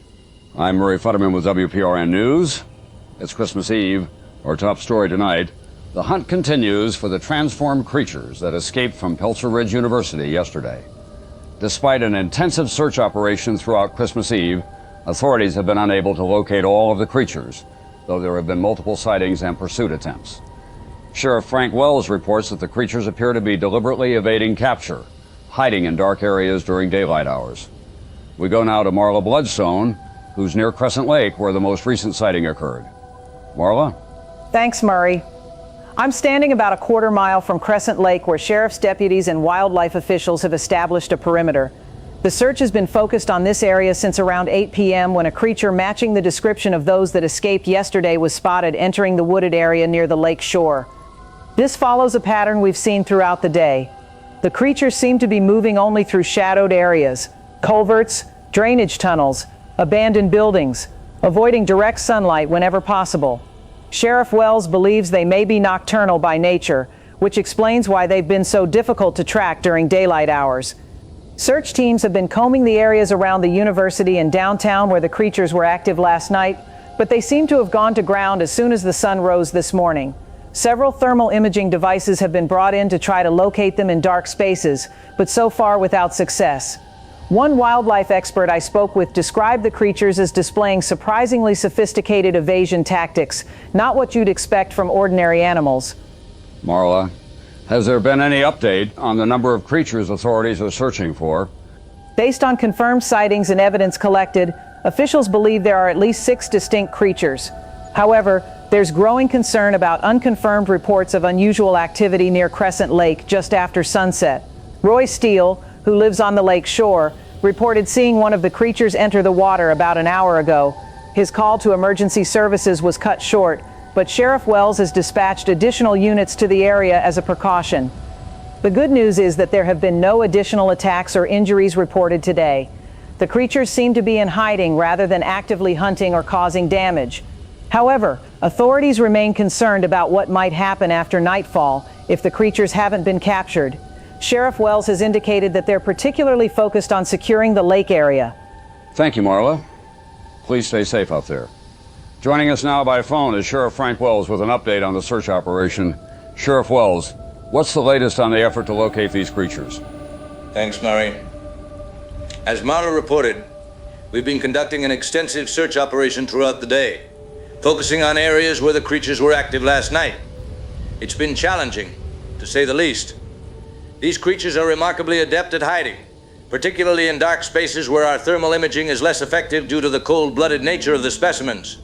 We've assembled a multi-agency team, including county deputies, state wildlife officials, university scientists, and even some local hunters who know the terrain well. We've searched abandoned buildings, storm drains, crawl spaces, anywhere that might provide shelter from daylight. We've had several near misses where search teams spotted a creature, but it evaded capture by retreating into inaccessible areas. Sheriff, there are rumors circulating about unusual activity at Crescent Lake. Can you confirm reports that one of the creatures was seen entering the water? We did receive a call from a resident, Roy Steele, who reported seeing something enter the lake. His call was cut short, and we haven't been able to re-establish contact with him. We have deputies en route to check on him and investigate that report. At this time, I can't confirm whether a creature actually entered the water or what the significance of that might be. We're treating it as a credible sighting and responding accordingly. What I want to emphasize to your viewers is that we believe we're making progress. The daylight hours have given us an advantage, as these creatures clearly prefer darkness. We've contained the search area significantly, and have good reason to believe we'll be able to capture at least one of them tonight. Once we have a specimen in custody, university scientists can study it and hopefully provide insights that will help us locate and contain the others. What should residents be doing as night approaches? Sheriff, are you recommending people continue to shelter in place? Yes, absolutely. Mayor Clamp has extended the emergency declaration, and we're strongly advising all residents to remain in their homes tonight, especially those in the university area and near Crescent Lake. Lock doors and windows, keep exterior lights on if possible, and report any sightings immediately to our emergency hotline. For those who feel unsafe in their homes or live in the areas where creature activity has been confirmed, we're maintaining the shelter at the high school gymnasium. We have deputies stationed there, and it's well lit and secure. If you need transportation to the shelter, call the emergency hotline and we'll arrange an escort. I do want to reassure people that we're better prepared tonight than we were yesterday. We know more about what we're dealing with, we have more resources in place, and we have a coordinated strategy. I'm confident that we'll resolve this situation soon, but in the meantime, we need everyone's cooperation in staying safe and reporting anything unusual. Sheriff Frank Wells, thank you for that update. Thank you, Murray. And if I might add one more thing, it's Christmas Eve.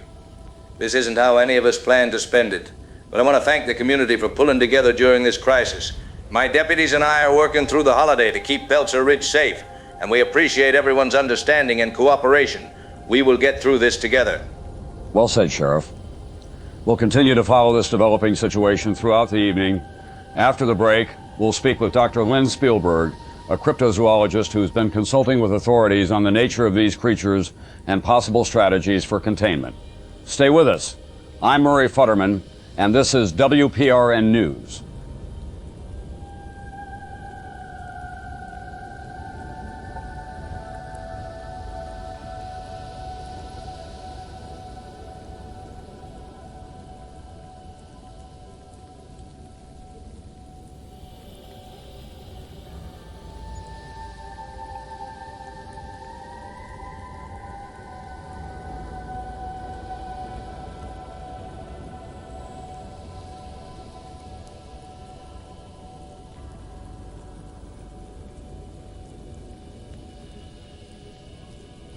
You're listening to Night Echoes on WPRR, Peltzer Ridge Community Radio. I'm Ricky Rialto, broadcasting to you on this most unusual Christmas Eve. And in Peltzer Ridge, they're hunting a creature that refuses to be found. I've been thinking about this all day. What does it mean when something chooses to hide during daylight? What does that tell us? Authorities have been searching since dawn for the creatures that emerged from the university lab yesterday. Sheriff Frank Wells reports that they're closing in on at least one specimen near Crescent Lake as darkness falls. We're opening our lines to callers who have information to share or questions about the ongoing situation. Our first caller is Billy, the university student who's been following these events closely. Billy, you're on Night Echoes. Hey, Ricky. Man, what a day it's been. I volunteered with the search teams this morning. A bunch of us students have been helping out where we can. We've been paired with deputies, checking all the places around campus these things might be hiding. We searched the old maintenance tunnels that run under the university, all the storage buildings, even the storm drains. Came close a couple times, saw one skittering away from us in the darkness beneath Hartwell Hall. But these things are fast, and they seem to know the campus better than we do already. It's like they've mapped all the dark spaces, all the shadows. The weirdest part is how they react to light. When we shine flashlights on them, they don't just run, they shriek like it physically hurts them. But they're smart enough to knock out light sources when they can. One of them threw a rock at a deputy's flashlight last night, shattered it with perfect aim from like 20 feet away. These aren't mindless animals. They're calculating. The police have been searching all day, but these creatures, it seems to know something about daylight that hunters don't. What have you noticed? What's your observation? You know what's strange? They seem to have developed a kind of hierarchy. There's one that's slightly larger than the others, has this strip of lighter colored scales down its back. During one of our searches this morning, we cornered 3 of them in the boiler room of the science building. This striped one made this weird chittering sound, and the others immediately scattered in different directions, like it was giving orders. It created a diversion while the others escaped. Sheriff Wells doesn't want to hear this kind of stuff, says we need to stick to facts, not speculation. But I've been helping Dr. Foster document everything we've observed, and there's a pattern here. They're organizing, they're learning, and they're waiting for something. The question is, what? A question indeed. Thank you, Billy. Our next caller is Pete, the high school teacher who's been sheltering at the school gymnasium with displaced residents. Pete, you're on the air. Hi, Ricky. I'm calling from the gymnasium where we've set up cots for about 50 people who either live too close to the university or don't feel safe in their homes. We've got families with young children, elderly folks, some university students. Everyone's trying to keep spirits up. It is Christmas Eve after all, but there's definitely an undercurrent of anxiety. We've been organizing activities for the kids, trying to maintain some sense of normalcy. The school kitchen staff volunteered to cook, so at least everyone's got hot food. The sheriff has deputies stationed at all entrances, and the whole building is lit up like daylight. From what we're hearing, that's our best defense against these things. My students keep asking me questions I don't have answers for. What are these creatures, Mr. Hughes? Where did they come from? Why did they change? I try to explain that science is about observing and learning, that we don't always have immediate answers. But the truth is, I'm just as confused and worried as they are. Pete, you're keeping children calm on Christmas Eve. That takes strength. But tell me, what are you feeling underneath that calm exterior? Honestly, I'm scared, Ricky. Not just of the creatures, but of what this means. In all my years of teaching science, I've never encountered anything that defies explanation like this. A creature that transforms completely, that reproduces in water, that shows signs of coordinated intelligence. It breaks every rule I've taught my students about biology. And there's something else bothering me. Why here? Why Peltzer Ridge? Of all the places this thing could have shown up, why our small town? Was it really just random chance? Or is there something about this place, maybe something about Crescent Lake specifically, that attracted it? I keep thinking about something David Beringer said in that podcast interview right before he died, about how the creature was singing and all the other lab animals went quiet, like it was communicating something. What if it was calling for others of its kind? What if this is just the beginning? Questions that deserve consideration. Let's go to Kate, a business owner who was trapped in her shop yesterday when the creatures attacked downtown. Kate, you're on Night Echoes. Hi, Ricky. First, I want to thank you and Murray for alerting the sheriff's department yesterday. The deputies arrived just in time, used bright spotlights to drive the creatures away from my shop. I'm home now, safe and sound, but my store is a disaster. They destroyed almost everything inside. But that's not why I'm calling. I'm calling because I overheard something at the emergency center this morning that people need to know about. I was there filing a report about the damage to my shop when a call came in from Roy Steele. You know, the guy who lives out on Crescent Lake? He was frantic, saying he had security camera footage of one of the creatures going into the lake, and then the water started churning. That's the word he used, churning. He said there are dozens of them, hundreds, coming out of the water. Then his call cut off. I asked the deputy about it, and he tried to downplay it, said they were investigating. But I saw his face, Ricky. He was scared. They immediately dispatched every available unit to the lake. Something is happening out there, and I don't think they're telling us the whole truth about how serious this is getting. Kate, life continues in Peltzer Ridge despite the hunt. But I wonder, is that normality real, or is it fragile? How fragile do you think it is? It's tissue paper thin, Ricky. Everyone's going through the motions. Stores were open this morning. People were finishing their Christmas shopping. But I saw how quickly it all fell apart yesterday. How fast order turned to chaos when those creatures appeared. 1 minute I was arranging a holiday display, and the next I was barricaded in my office fearing for my life. If what Roy Steele reported is true, if these things can multiply in water, then everything changes. We're not talking about containing 5 or 6 escaped creatures anymore. We're talking about an infestation, an outbreak. And Crescent Lake connects to the river that runs through the entire town. I'm not waiting to find out. I've packed up what matters and I'm ready to leave if things get worse. I love this town. I built my business here, but no store is worth my life. I think everyone should have an evacuation plan ready, just in case. Wisdom worth heeding. We're going to take a brief station break, but we'll return with more calls and information about the search for these creatures. You're listening to Night Echoes on WPRR. I'm Ricky Rialto. Stay with us.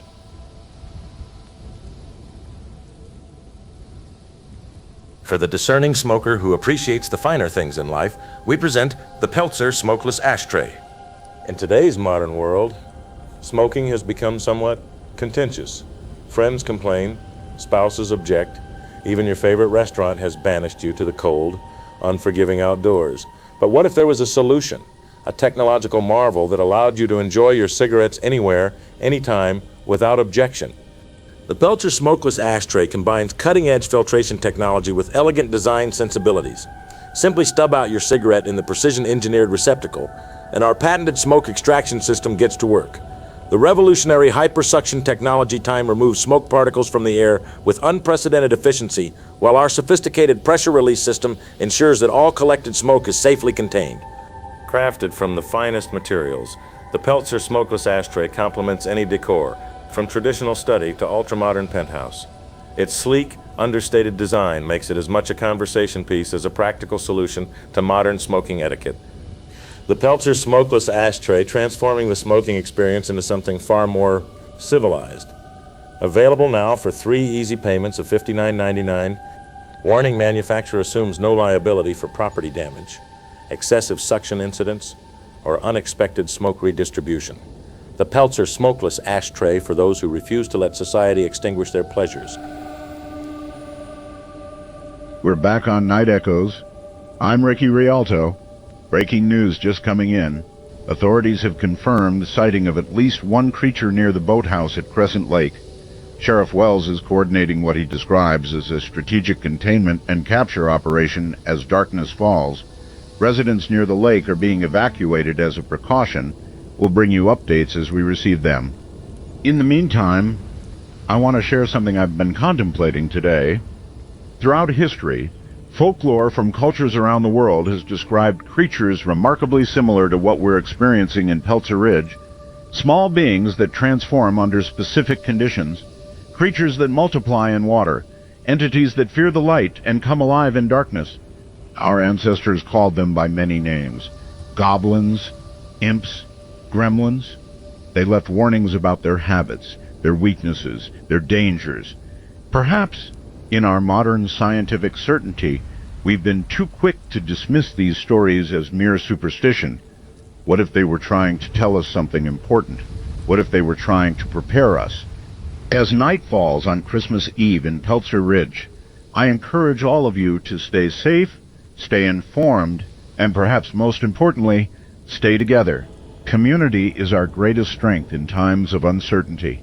This is WPRR, Peltzer Ridge Community Radio. I'm Ricky Rialto, and I'll be with you throughout this long winter's night.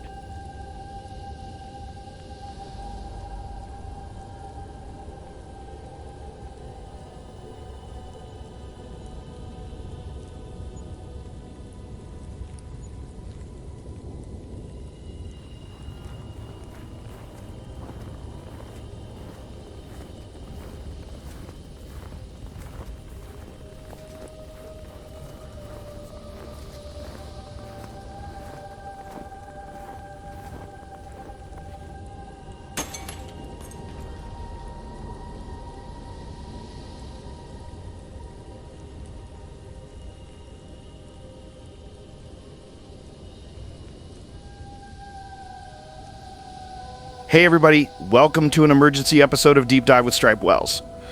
I'm coming to you live from my home studio in Peltzer Ridge where, if you haven't heard already, we're experiencing what officials are calling an unprecedented wildlife incident.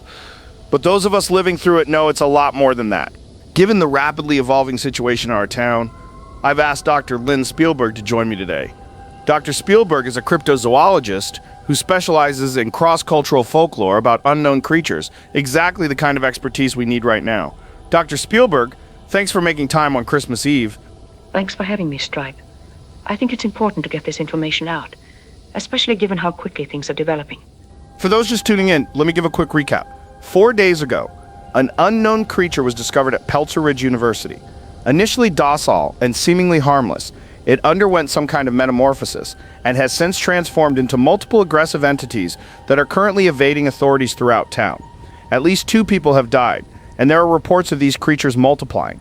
So Lynn, we're talking about gremlins today, but I gotta ask, is this folklore real or is this something else entirely? That's the million-dollar question, Stripe. What's happening in Peltzer Ridge right now parallels folklore that spans multiple continents and goes back centuries. Almost every culture has stories about small, initially innocent-seeming creatures that transform into destructive forces under specific conditions. In Eastern Europe, they're called domovoi, that turn malevolent if disrespected. In parts of Asia, they're Mogwai, beings that multiply when exposed to water and transform after midnight. What's astonishing to me as a researcher is how consistent these stories are across cultures that had no contact with each other. Similar details appear in folklore from China, Indonesia, Eastern Europe, and indigenous North American traditions. When you see that level of consistency, it suggests there might be something tangible behind the legends. What are the odds? Like, what are the chances that all these different cultures would come up with almost identical stories? Statistically speaking, it's highly improbable. We're not talking about broad archetypal similarities here, which do occur naturally across cultures. We're talking about specific, detailed characteristics that match what we're seeing in Peltzer Ridge. The initial cute appearance, the aversion to bright light, the transformation after feeding at night, the water-triggered reproduction. These are oddly specific details to appear independently worldwide. There's a theory in cryptozoology that certain cryptids, unknown animals, may have once been more widespread, leading to similar folkloric accounts globally. Another theory is that these creatures might not be native to our world at all, that they occasionally find their way here through some unknown means, leading to scattered encounters throughout history. So, if these things are real, what happens when they encounter modern humans? Based on the folklore, which is now being validated by what we're seeing in Peltzer Ridge, the interaction follows a predictable pattern. First contact is benign. The creature appears harmless, even endearing, which leads humans to bring it into their homes or communities. This is consistent with what happened at the university. Everyone was charmed by it initially. Then comes the transformation, typically triggered by specific conditions, exposure to water, feeding after midnight, or sometimes just the passage of a certain amount of time. The creatures become aggressive, destructive, and intelligent in their malevolence. They specifically target human infrastructure, especially technology, weapons, or defenses. They're not just randomly violent, they're strategically undermining human capabilities. The most dangerous phase comes after they've reproduced. According to multiple folklore sources, these creatures can reproduce asexually when exposed to water. One becomes many, many become hundreds. At that point, they form what can only be described as a hive-like social structure with apparent leadership and coordination. That's wild, man. So you're saying water is like their breeding ground? Exactly. In every cultural account, water is the catalyst for reproduction. The mechanism described varies. Sometimes it's splitting like cells, sometimes it's accelerated egg development, but the result is always rapid multiplication. 1 becomes 2, 2 become 4, and the progression continues exponentially. If these creatures have accessed Crescent Lake, as reports suggest, we could be facing a population explosion. The most detailed accounts come from mountainous regions in China, where villagers developed specific protocols for containing what they called Mogwai outbreaks. These included keeping all water sources covered during outbreaks, using bright lights as barriers, and waiting for sunrise when the creatures were most vulnerable. That's terrifying. So everything gets worse after midnight? According to the folklore, midnight represents a critical threshold. During daylight, the transformed creatures are relatively inactive. They hide, avoid light, conserve energy. Between sunset and midnight, they become more active, but are primarily focused on exploration and individual destruction. After midnight, particularly between midnight and dawn, they enter what some traditions call the feeding frenzy. They become more aggressive, more coordinated, and begin to function as a collective rather than as individuals. They're also reported to be physically stronger and more resistant to deterrence during these hours. If they've reproduced in significant numbers, this period becomes especially dangerous. The timing is meaningful in multiple folkloric traditions. Midnight to dawn is considered the time when the boundary between worlds is thinnest, when negative entities have the most power. Whether that's literally true or just an observation about the creature's circadian rhythms, the consistency of this detail across cultures is striking. And sunlight kills them? So basically we just need to wait for sunrise? Direct sunlight is described as lethal to the transformed creatures in almost every tradition. Not just painful or repellent, actually lethal. The accounts describe them combusting, melting, or turning to stone when exposed to direct solar radiation. Artificial light deters them but doesn't have the same lethal effect. Only actual sunlight can kill them outright. But here's the critical concern. If even one creature survives by hiding during daylight hours, it can restart the cycle. And they're remarkably adept at finding dark spaces to wait out the day. The folklore describes them hiding in wells, caves, hollow trees, anywhere sunlight can't penetrate. In a modern town like Peltzer Ridge, they have countless options. Storm drains, basements, crawl spaces. So yes, sunrise brings relief. But unless every single creature is exposed to sunlight, the threat continues. And if they've reproduced in water, finding all of them becomes nearly impossible. You've been consulting with the authorities here in Peltzer Ridge. Are they taking this folklore seriously? Initially, no. When I first contacted Sheriff Wells yesterday, he was skeptical, understandably so. Law enforcement is trained to deal with known threats, not creatures from folklore. But as more reports came in that aligned with exactly what these traditions described, he became more receptive. After what happened downtown last night, the creatures targeting electrical systems and lights specifically, the sheriff called me back. They're now incorporating some of these folkloric strategies into their response plan. They've established bright light perimeters around shelters. They're focusing search efforts on water sources, and they're preparing for increased activity after midnight. The biggest challenge is convincing people that this isn't just some unknown animal acting on instinct. These creatures display intelligence, strategy, and what appears to be malicious intent. They're not just dangerous because they're aggressive. They're dangerous because they're smart. They learn, they adapt, and they seem to understand human vulnerabilities. What should people in Peltzer Ridge be doing right now to protect themselves? Based on consistent elements from the folklore tradition, I'd recommend the following. First, secure all water sources in your home. Cover sinks, bathtubs, toilets, anywhere a creature could access water. Second, create as much light as possible. Keep all lights on, have flashlights and batteries ready, and stay in well-lit areas. Third, be especially vigilant between midnight and dawn. That's when the creatures are most active and dangerous. If possible, take shifts staying awake during those hours to maintain vigilance. Fourth, secure food sources. The folklore indicates that feeding increases their strength and accelerates reproduction. Most importantly, understand that these aren't just animals. They're intelligent and potentially calculating. They'll exploit weaknesses, create distractions, and use strategy to achieve their goals. Don't underestimate them because of their size. This is intense stuff. Any final thoughts or warnings for our listeners? I want to emphasize that what we're seeing in Peltzer Ridge matches folklore patterns with remarkable precision. These accounts weren't preserved across centuries and continents because they were entertaining stories. They were warnings. Our ancestors were trying to tell us something important. If the pattern follows what's documented in these traditions, tonight, Christmas Eve, appropriately, will be critical. The period from midnight to dawn represents the highest risk, especially if these creatures have accessed Crescent Lake and reproduced. Community coordination is essential. Isolated individuals are vulnerable. Groups with light sources are more defensible. And remember, if we make it to sunrise, we gain a significant advantage. These creatures cannot survive direct sunlight. If we can force them into exposed areas as dawn approaches, nature will do the rest. The challenge is lasting through the night and preventing them from finding safe harbor during the day. Dr. Lynn Spielberg, thank you for sharing this crucial information. For everyone in Peltzer Ridge listening, please take these warnings seriously. Follow the sheriff's instructions, stay in well-lit areas, and keep your water sources covered. We'll get through this together. This is Stripe Wells with an emergency episode of Deep Dive.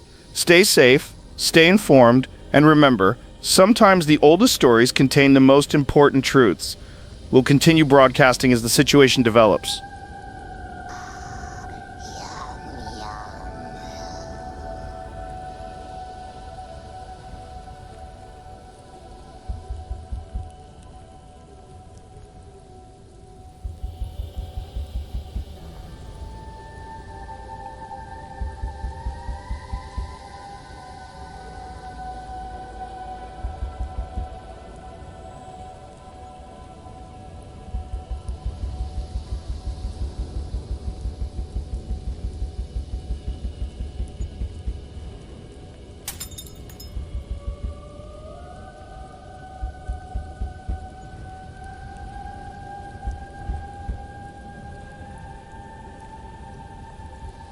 This is Murray Futterman with WPRN News, bringing you a special emergency broadcast.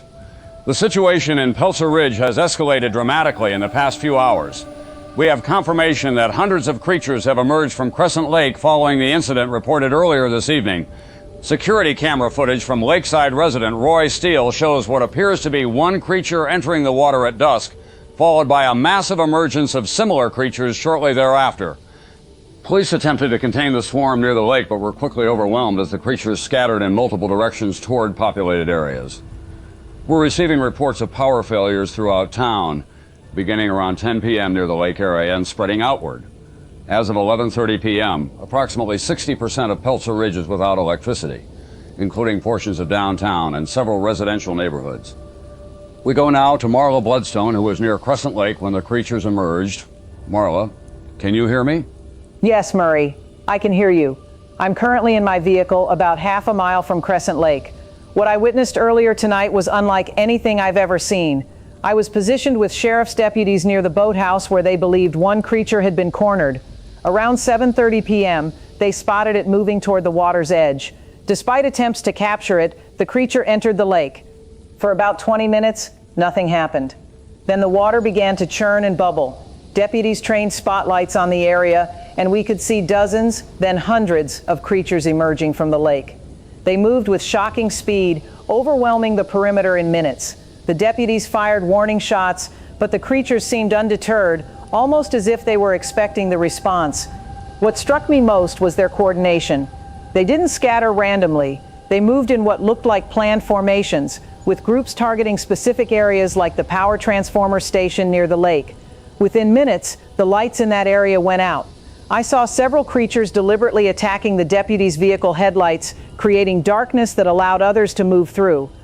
The sheriff ordered an immediate retreat, and we pulled back to establish a secondary perimeter. But by then, the creatures had dispersed in too many directions. They're now spreading throughout Peltzer Ridge, and reports of attacks are coming in from multiple neighborhoods. Marla, do we have any estimate of how many creatures we're dealing with now? Based on what I witnessed and what sheriff's deputies are reporting, we're looking at hundreds, Murray. Conservative estimates put the number at 300, 400 creatures, but it could be more. They seem to be moving in groups of 15 to 20, targeting infrastructure first, power lines, communication towers, vehicle lights. It appears to be a deliberate strategy to create darkness. I'm currently monitoring emergency radio traffic, and the reports are coming in faster than dispatch can process them. Creatures spotted in the Pine Ridge neighborhood, downtown near the municipal building, the shopping center off Highway 23, and throughout the university campus. Multiple residences have reported break-ins, and the hospital has confirmed receiving several injured people. The most concerning development is the speed with which they've disabled power throughout town. The main transformer station was hit around 10:45 p.m., knocking out power to most of downtown. Cell service is becoming sporadic as towers lose backup power. The creatures seem to understand our dependence on electricity and are specifically targeting it. Thank you, Marla. Please continue to stay safe. We're joined now by Sheriff Frank Wells via emergency radio communication.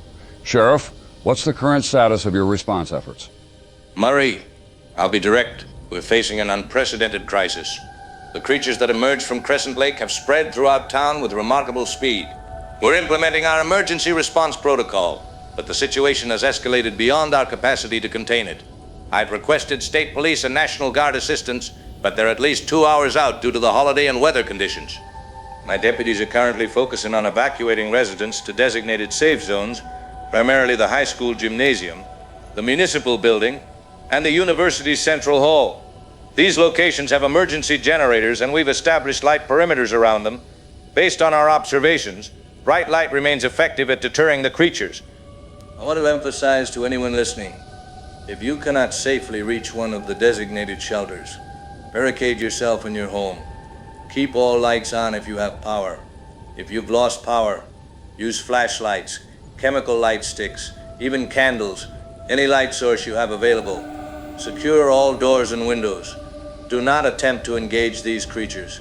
They're faster and more numerous than you might expect.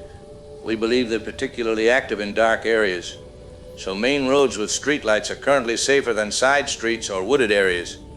If you must travel, stay in well-lit areas and move quickly.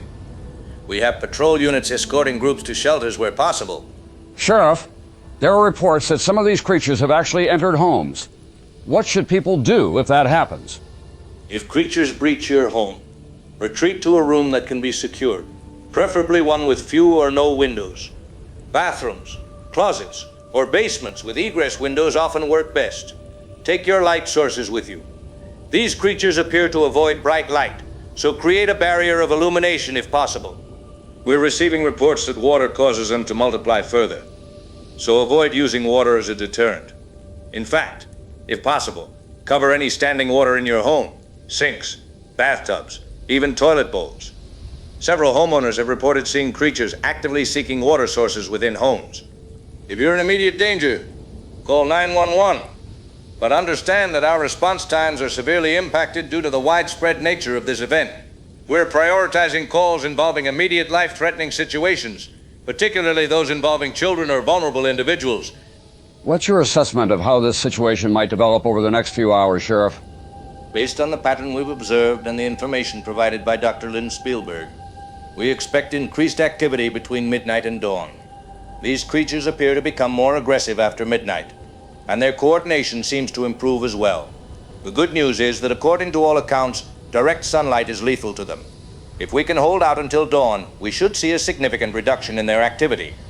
Our strategy right now is threefold. First, evacuate as many people as possible to secure locations. Second, maintain light perimeters around these safe zones. And third, prepare for a coordinated push at dawn to drive the creatures into open areas where sunlight will be most effective.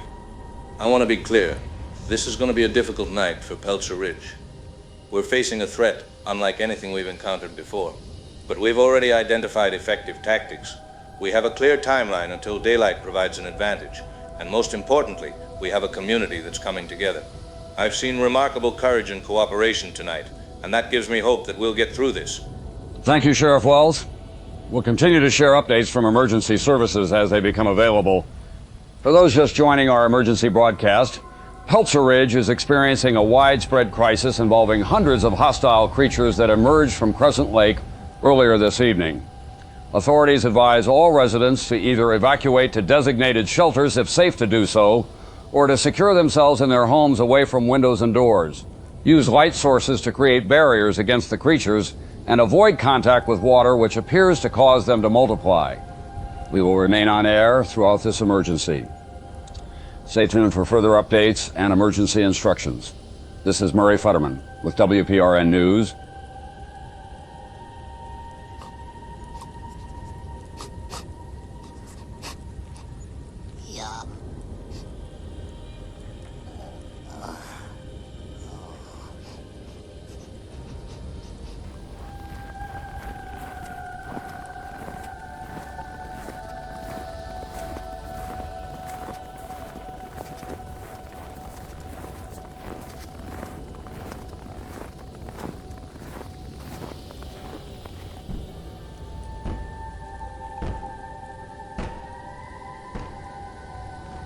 You're listening to an emergency broadcast of Night Echoes on WPRR, Peltzer Ridge Community Radio.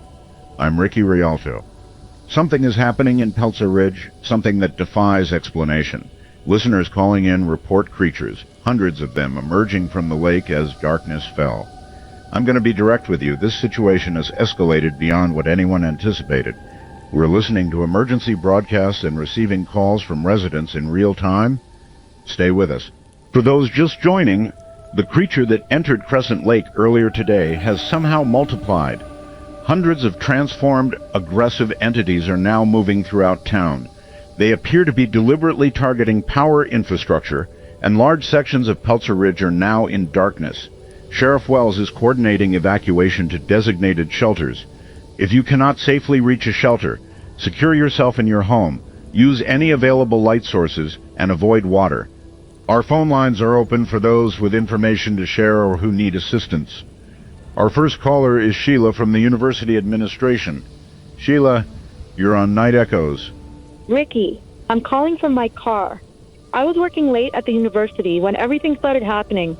I was in my office in the administration building, about a quarter mile from the lake, when the power went out.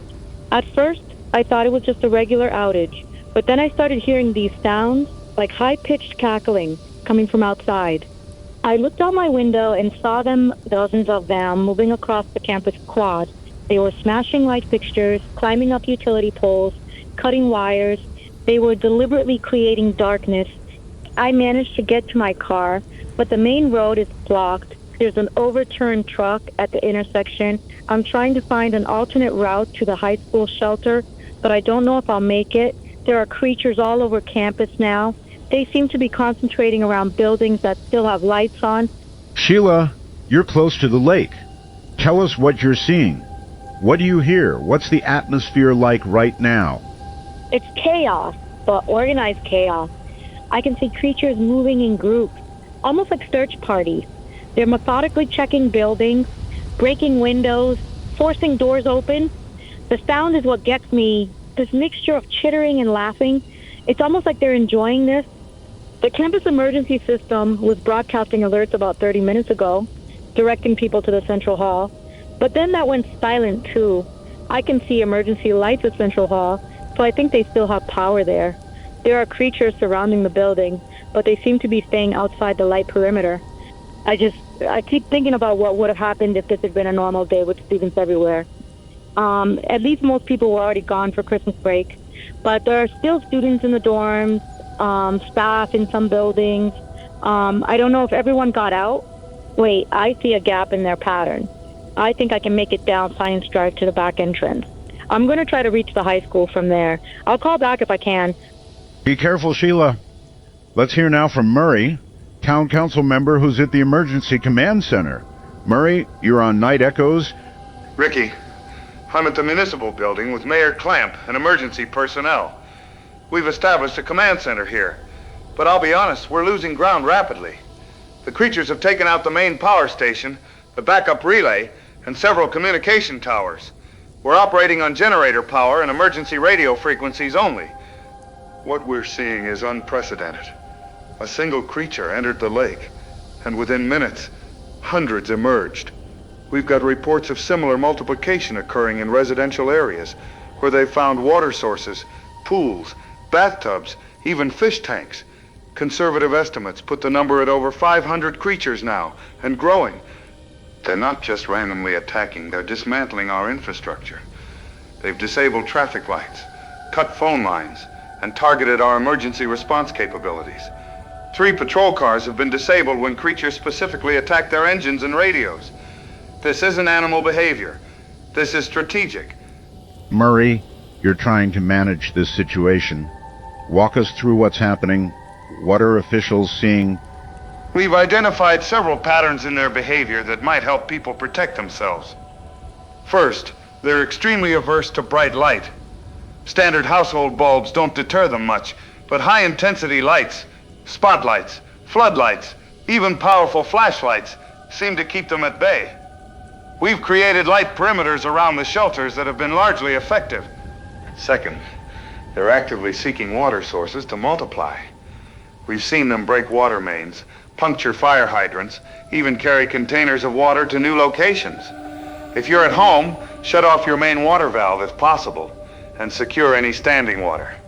Third, they appear to have a hierarchy. There's one with distinctive markings, a stripe down its back, that seems to be directing others. Several witnesses have reported seeing it, giving what appear to be orders.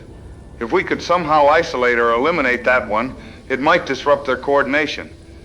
The most important thing citizens need to know is that we've established 3 primary shelters: the high school gymnasium, the municipal building where I am now, and the university central hall.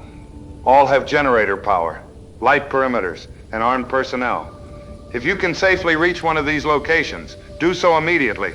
If not, follow Sheriff Wells' advice. Secure your home, use light as a barrier, and wait for dawn. We believe sunlight will force the creatures to retreat, giving us an opportunity to reclaim ground and rescue isolated individuals. Thank you, Murray. That's vital information. We'll continue to broadcast throughout the night, sharing updates and emergency instructions as we receive them. If you're listening and in danger, call our studio line. We're in direct contact with emergency services. This is Ricky Rialto on WPRR, Peltzer Ridge Community Radio. In darkness, we become each other's light. Stay with us.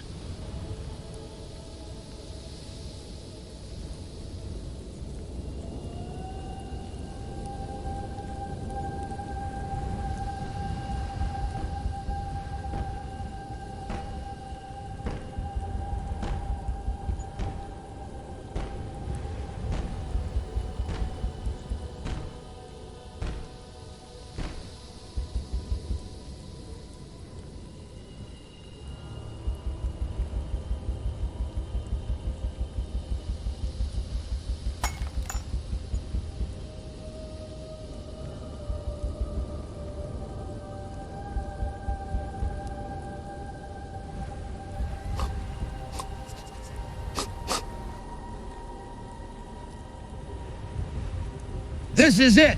They released it. This is exactly what I've been warning about. They lost control of the creature they were testing. The government has been running bioweapon experiments on civilian populations, and now they've lost containment. This is Hoyt Axton broadcasting on emergency power from my bunker beneath Peltzer Ridge. It's December 24th, Christmas Eve, and everything I predicted is happening. I'm recording this as events unfold, transmitting on shortwave frequencies that they can't monitor or shut down. If you're receiving this, you're one of the few still connected to the Real Information Network. I've been watching these creatures spread through town from my security monitors. Water exposure causes reproduction. That's not natural. That's engineered. They created this on purpose. A self-replicating bioweapon with enhanced intelligence and coordinated attack patterns. Exactly the kind of next-generation threat I've been documenting in my research. The military has been developing these capabilities for decades. Project Hydra at Fort Detrick. Operation Gemini at White Sands, 1993. The Chimera files that were leaked in 2008 and then scrubbed from the internet. They've been working on organisms that can rapidly reproduce, adapt to environments, and target specific infrastructure. And now we're seeing the deployment, whether intentional or accidental, right here in Peltzer Ridge.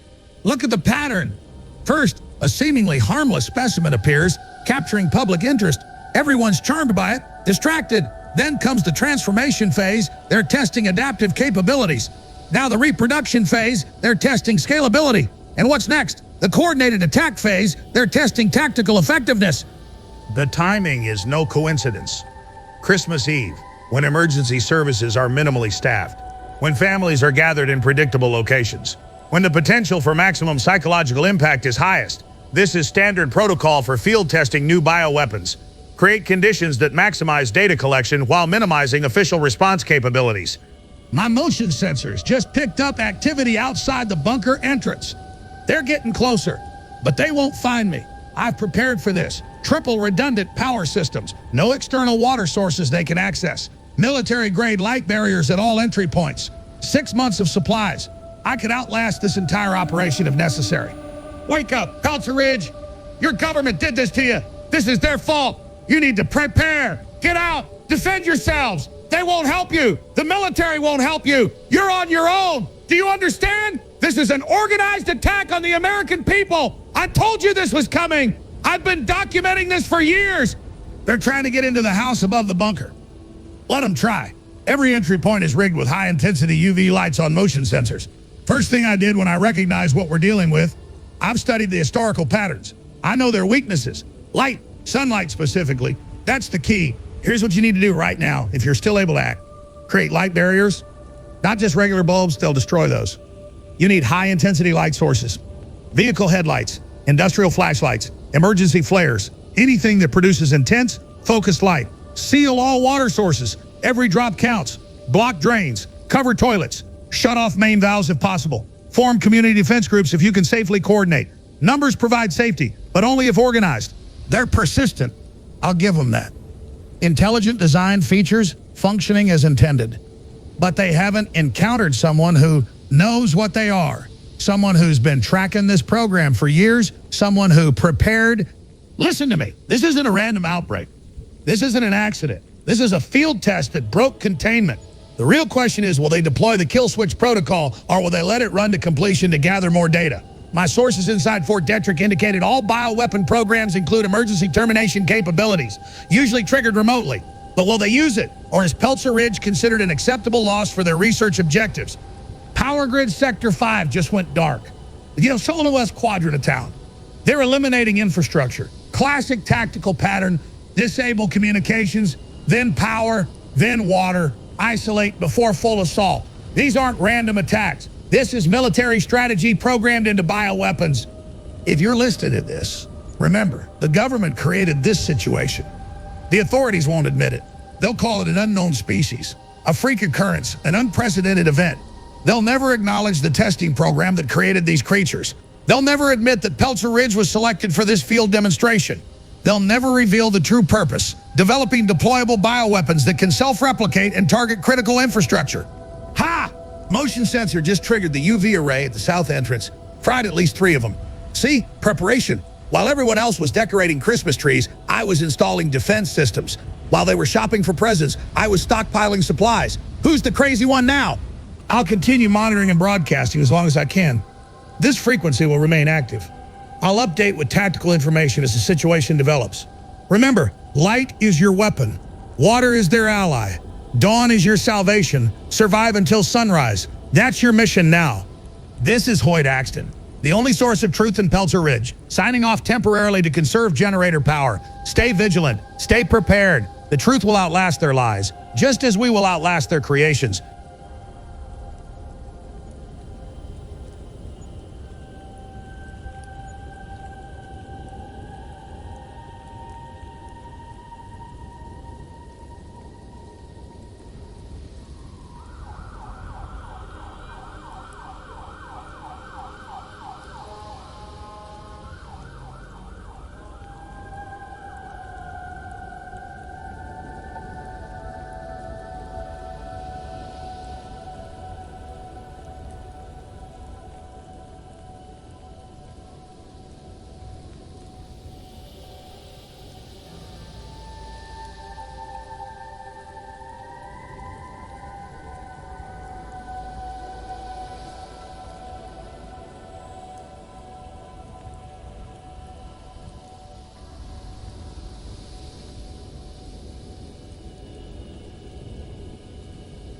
This is Murray Futterman with WPRN Emergency Broadcasting.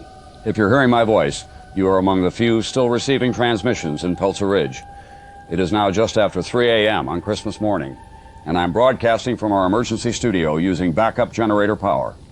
What follows is a situation report based on the information we've been able to gather since midnight. Peltzer Ridge is under assault by the creatures that emerged from Crescent Lake last evening. Their numbers have grown exponentially, with conservative estimates now placing the count in the thousands. They've disabled power to approximately 90% of town, destroyed most communication infrastructure, and are now actively breaching buildings throughout the area. Multiple emergency shelters have reported attacks. The high school gymnasium was breached at approximately 1:15 a.m. when creatures disabled the generator powering the exterior lights. We've received conflicting reports about casualties, but it appears that panic during the initial breach led to a stampede that resulted in several injuries and possible fatalities. Sheriff's deputies at the scene managed to restore some lighting and evacuate many of the shelter occupants to the nearby elementary school, which has thus far remained secure. The university's Central Hall shelter reported a similar breach around 2 a.m. Creatures gained access through the ventilation system and disabled interior lighting, creating chaos within the shelter. Again, casualties have been reported but not confirmed. The municipal building shelter remains intact, though creatures have been testing its defenses throughout the night. Sheriff Wells and his deputies are attempting to coordinate a response, but they're overwhelmed by the scale of the assault. The creatures appear to be hunting and targeting not only infrastructure, but also actively seeking out and attacking residents. For anyone still receiving this broadcast, remain in secure, well-lit locations if possible. If your location has been compromised, seek higher ground with clear visibility. The creatures appear to prefer darkness and enclosed spaces. Use any light sources available, flashlights, emergency flares, even fire to create defensive barriers. Do not attempt to travel unless absolutely necessary. And most critically, avoid all water sources, which continue to facilitate creature reproduction. We have received reports from the downtown business district of multiple buildings being breached. Parker Hardware on Main Street was overrun approximately 20 minutes ago. Security camera footage transmitted before communications were lost showed creatures testing entry points before breaking through front windows and interior barriers. The downtown area is now considered completely compromised. All emergency services have been withdrawn from that sector after 2 patrol units were overwhelmed. The status of officers and civilians in the area is unknown at this time. Anyone still in the downtown district is advised to shelter in place, avoid detection, and wait for daylight if evacuation is not possible. We're going now to Sheriff Frank Wells, who's coordinating response efforts from a mobile command unit. Sheriff, can you provide an update on the current situation? Murray, I'm broadcasting from a mobile command unit, as we've been forced to abandon the municipal building headquarters. The generator there failed approximately 20 minutes ago, and the building was rapidly overrun. We evacuated as many civilians as possible, but the situation deteriorated faster than we anticipated. I want to be direct with the public. We are facing a critical emergency unlike anything in this town's history. These creatures have overwhelmed our defenses. They target power sources first, then communications, then breaching buildings. They're focusing particular attention on shelters and locations with high concentrations of people. We've established a new command center at the fire station on Highland Avenue, which still has generator power and good visibility. We're directing anyone who can safely travel to make their way there. We have spotlights, weapons, and a defensible position. But I have to emphasize, the streets are extremely dangerous right now. These creatures are actively hunting people. The strategy at this point is consolidation. We're focusing on defending the fire station, the elementary school, and the hospital, which still have power and secure perimeters. We're working to establish safe corridors between these locations for evacuation. Anyone who can reach one of these 3 locations should do so, but only if they can travel with adequate light protection. For those who can't reach a secure location, find high ground, maintain light sources, and hold out until dawn. Based on everything we've observed and what Dr. Spielberg has told us, sunlight should force these creatures into hiding. That will give us a window to reclaim ground and rescue isolated survivors. Thank you, Sheriff Wells. We're receiving emergency reports from First Baptist Church on Elm Street, where Reverend Bartlett has established an impromptu shelter in the church basement. Approximately 150 people are currently taking refuge there, including many families with children and elderly residents who couldn't reach the official shelters. According to emergency communications, the creatures have surrounded the church and are attempting to breach the building. They've broken several ground-level windows and are accessing the main floor. The basement remains secure for now, with defenders using emergency lighting powered by the church's backup generator to create a barrier at the stairs. The generator fuel is estimated to last another hour at most. After that, they will be relying on flashlights and battery-powered lanterns. Reverend Bartlett is reportedly organizing the shelter occupants into defensive groups with priority given to protecting children and the elderly in the center of the space. Sheriff Wells confirms he is aware of the situation at First Baptist Church, but currently lacks the resources to send immediate assistance. The church has been advised to maintain their light barrier and hold out until dawn if possible. The side entrance on the east side of the building remains secure and has been identified as the best access point for any future rescue attempt. We're now receiving reports from the university campus. A group of approximately 15 students and faculty members are barricaded in the rare books room of the Phillips Library. They report creatures have breached the main library building and are moving through the stacks. The rare books room features heavy oak doors that have thus far prevented the creatures from gaining entry.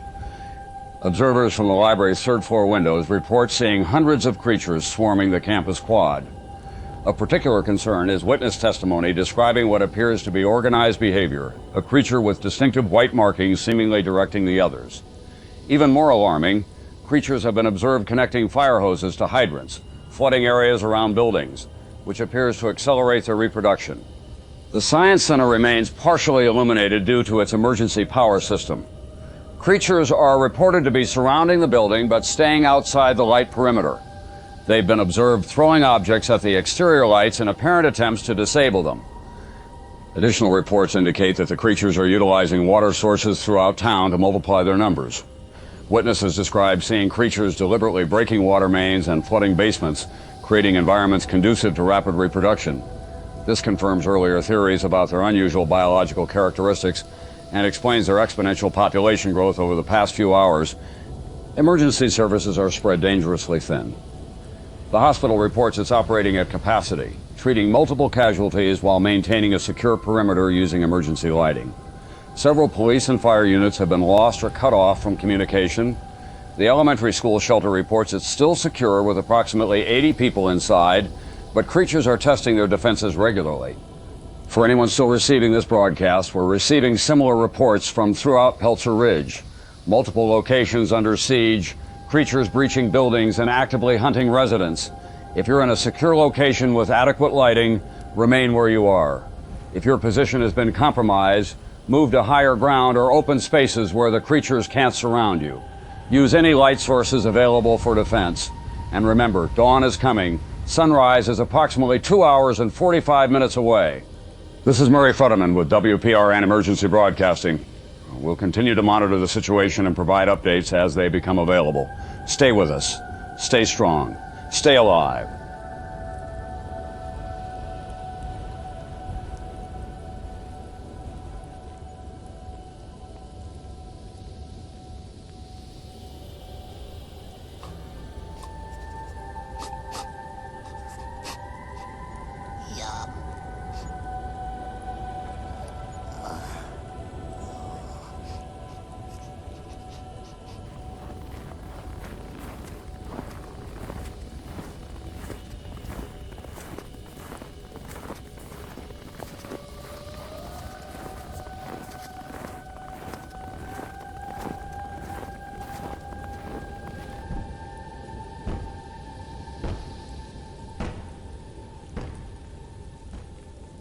You're listening to an emergency broadcast of Night Echoes on WPRR, Peltzer Ridge Community Radio.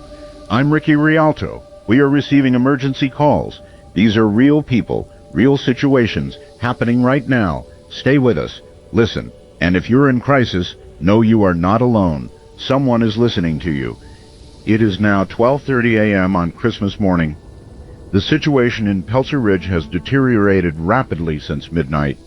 Reports indicate a significant escalation in creature activity and aggression. Multiple shelters and homes have reported breaches. Power is out across most of town. We're broadcasting on generator power and will continue for as long as possible. Our phone lines remain open for emergency calls. Our first caller is Billy, the university student who's been with us from the beginning. Billy, you're on Night Echoes. Ricky, I'm hiding in the university library. Third floor, rare books room. There's about 15 of us here, students who couldn't get home for break, a couple of professors. The creatures breached Central Hall about 30 minutes ago. They got to the generator somehow, cut the power. It was chaos, total chaos. We managed to get out through a service corridor, made it to the library. The rare books room has those old heavy doors, solid oak. We've barricaded ourselves in, but we can hear them outside. They're in the building, moving through the stacks. They know we're here. The worst part is the sounds they make. Not just that cackling laugh anymore. They're calling to each other, coordinating. It sounds almost like words, not English, but definitely communication. They're hunting us like it's a game. We've got a few flashlights, some emergency lights from the shelves, Professor Klein thinks we can hold out here until dawn if we're careful with the batteries. We've blocked the vents. They've been using the ventilation systems to get into secured rooms. Smart little bastards, but they'd need tools to get through these doors, and so far they haven't figured that out. I keep thinking about something Dr. Spielberg said on that podcast about how these things have been in folklore for centuries. Like they've been here before. Like they know us, know our weaknesses. I think she was right, man. I think they've done this before. Billy, listen to my voice. Breathe. Stay calm. Stay quiet. Stay in light if you can. We're going to get through this. Can you tell me what you're seeing from where you are? What's happening outside? The windows here face the quad. It's like a war zone out there. The main buildings are dark. I can see creatures moving across the open spaces. Hundreds of them. They're carrying things, tools, parts from machines. Some of them have what look like makeshift weapons. There's one building still lit up, the Science Center. They've got some kind of emergency system that kicked in. I can see the creatures surrounding it, staying just outside the light perimeter. They're testing it, throwing things at the lights, trying to knock them out. They really hate the light. Wait, something's happening. They're bringing something to the Science Center. It looks like parts of a fire hose. They've connected it to, oh God, they've connected it to a hydrant. They're flooding the base of the building.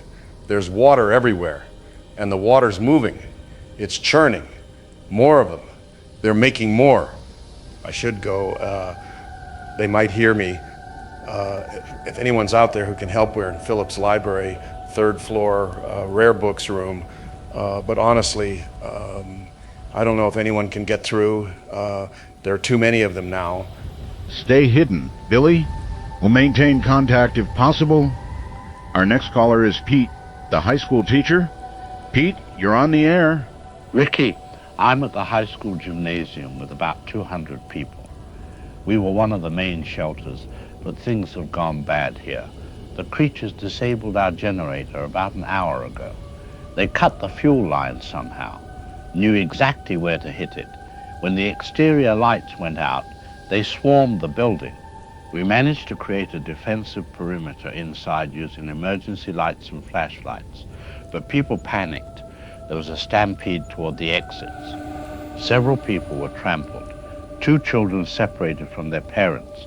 It was awful, Ricky. I've never seen fear like that. We've got the situation somewhat under control now. I've organized people into groups, each with light sources. We're defending the main gym floor, keeping the creatures at bay with a circle of light. But our batteries won't last forever, and the creatures know it. They're patient. They're waiting. The sheriff's deputies who are here managed to establish contact with the elementary school shelter, which still has power. They're working on a plan to evacuate us there, but it's 3 blocks away. 3 blocks of darkness, with who knows how many of those things between us and safety. I don't know if we can make it, especially with the injured and the children. Pete, you're organizing people, maintaining order. That takes tremendous courage. What are the people around you feeling right now? What do they need? They're scared, Ricky, terrified, but they're also resilient. People who were strangers yesterday are protecting each other's children today, sharing light sources, offering comfort. It's bringing out the best in some people, even as the fear brings out the worst in others. What they need most is hope, something to hold on to. That's why I've been reminding them about dawn, about sunlight, about how we just need to hold on for a few more hours. The children especially, they need to believe that morning is coming, that this nightmare has an end. I've been a teacher for 23 years. I've never faced anything like this, but the principles are the same. Remain calm, project confidence, create structure. These kids are looking to us adults for cues. If we panic, they panic. If we show courage, they find courage of their own. Oh God, the creatures are testing the light barrier again. They're throwing things at our flashlights, trying to knock them out of people's hands. I need to go. I need to help secure the perimeter. Pray for us, Ricky. Pray for Peltzer Ridge. We're with you in spirit, Pete. Hold fast. Our next caller is Kate, the business owner we heard from earlier. Kate, you're on Night Echoes. Ricky, I'm calling from my car. I'm parked behind the mall with the lights off. I can't believe they haven't found me yet. They're everywhere. I tried to reach the municipal building shelter, but the roads are overrun. They've set up ambushes. They're targeting vehicles, attacking anyone trying to move through town. I saw them take down a police car a few blocks back. They swarmed it, broke the lights, then smashed the windows. I don't know what happened to the officer inside. I couldn't stop. I just kept driving until my car died. I think they've damaged the power infrastructure somehow. Most vehicles aren't working. I'm hiding now, trying to figure out my next move. The mall is dark, but I can see creatures moving in and out. They're carrying things, merchandise, electronics. It's like they're looting. But what would they want with our stuff? The worst part is, I recognize where I am. This is my town. These are streets I've walked every day for years. And now it's like some alien landscape. Familiar but wrong. Dark. Dangerous. Overrun with these things that weren't here 2 days ago. I can see the fire station from here. It still has lights on. That's where I need to go. But there's at least 100 yards of open space between me and that safety. I don't know if I can make it. I don't know if I should try. Kate, listen carefully. The fire station is still secure. Sheriff Wells has established a command center there, but you need to assess the risk carefully. What light sources do you have with you? I've got my phone flashlight, but the battery's at 30%. There's a mag light in my glove compartment, and I grabbed a couple of road flares from my emergency kit. Not much, but maybe enough to create a path. The creatures seem to be concentrating on the mall right now. If I time it right, I might be able to make a run for it while they're distracted. Use the flares to keep them back if they spot me. It's my best chance, I think. Staying here isn't an option. They'll find me eventually. I'm gonna try. Ricky, I'm gonna make a break for the fire station. If I don't call back, tell my sister in Portland that I love her. Tell her that I fought, that I didn't give up. May light guide your path, Kate. We'll be here if you make it through. Our next caller is Ruby, the elderly resident who called earlier. Ruby, you're on Night Echoes. Hello, Ricky? I don't think I have much time. They've broken into my house. They're in the hallway outside my bathroom now. I can hear them tearing my home apart, the home Harold and I built together 50 years ago. My photographs, my memories, all being destroyed. I've pushed everything I can against the door, but they're persistent. They keep testing it, pushing against it. The wood is starting to splinter. I've got one candle left. It won't last much longer. I wanted someone to know I'm still here, that I haven't given up. I keep thinking about my grandchildren, Jeremy and Lily. They live in Chicago now. They were supposed to visit for New Year's. I was making Jeremy's favorite cookies. The dough is still in the refrigerator. Silly thing to think about now, isn't it? I've lived a good life, Ricky. 82 years in this world. I've known love. I've known joy. I've seen the moon landing and the Berlin Wall falling and my great-granddaughter's first steps. That's more than many get. I'm not afraid to die. I wish it wasn't like this. In darkness, alone. They're breaking through. The door won't hold much longer. I want people to remember that Ruby Thompson didn't go quietly. I fought to the end. Tell my grandchildren that. Tell them that I... Ruby? Ruby, are you there? We've lost contact with Ruby Thompson on Elm Street. If any emergency personnel are receiving this broadcast, please be aware of the situation at that location, though I fear it may be too late for assistance. What we're witnessing tonight defies conventional explanation. Hundreds of creatures, coordinated, intelligent, seemingly organized. This is beyond what we understand about animal behavior. I'm asking, what are we really dealing with? And more importantly, how do we survive it? For those still listening, still fighting, still holding on, you are not alone. Your voices are being heard. Your stories are being witnessed. And dawn is coming. No matter how dark this night becomes, the sun will rise. That is the one certainty we can cling to. This is Ricky Rialto on WPRR, Peltzer Ridge Community Radio. We'll continue broadcasting for as long as possible. Stay with us, stay in the light, stay alive.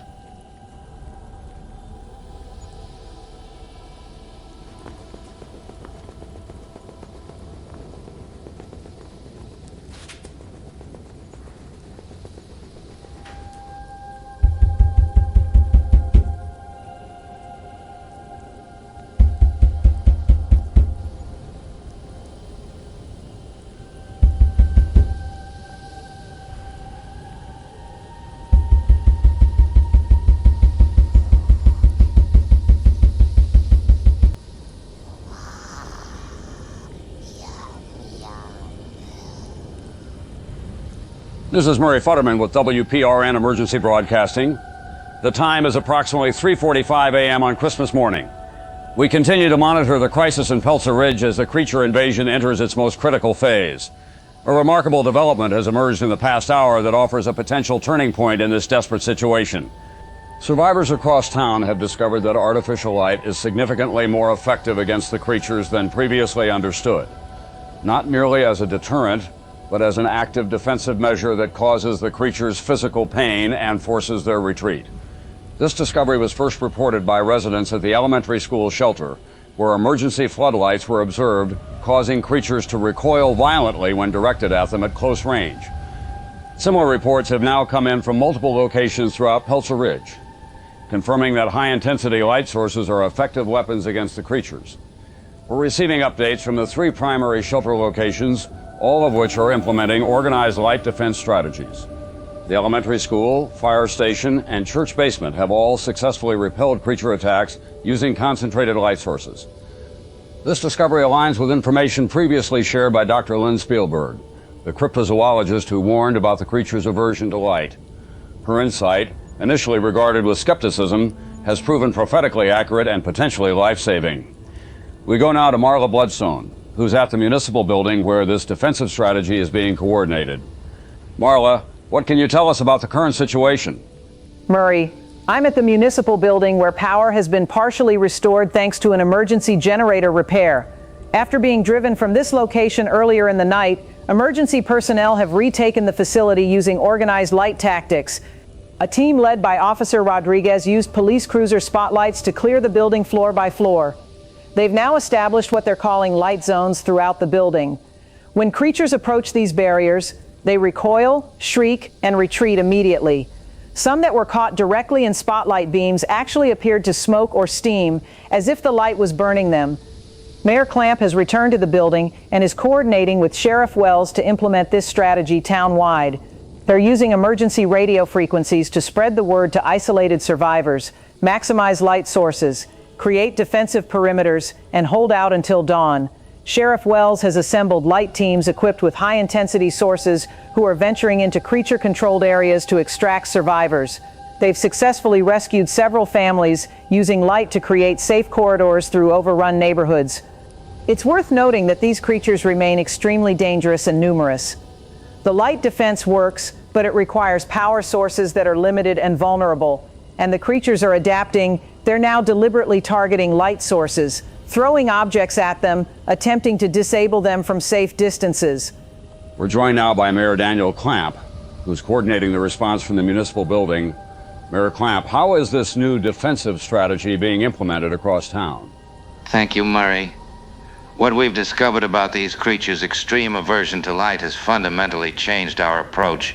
We're no longer just hiding and holding out. We're actively reclaiming territory using organized light defense. I've authorized the emergency activation of all municipal lighting systems that still have power. We're directing our limited fuel reserves to powering generators at key locations, prioritizing shelters and medical facilities. Sheriff Wells is implementing a block-by-block strategy to secure the downtown area, using vehicle-mounted spotlights to establish control points at major intersections.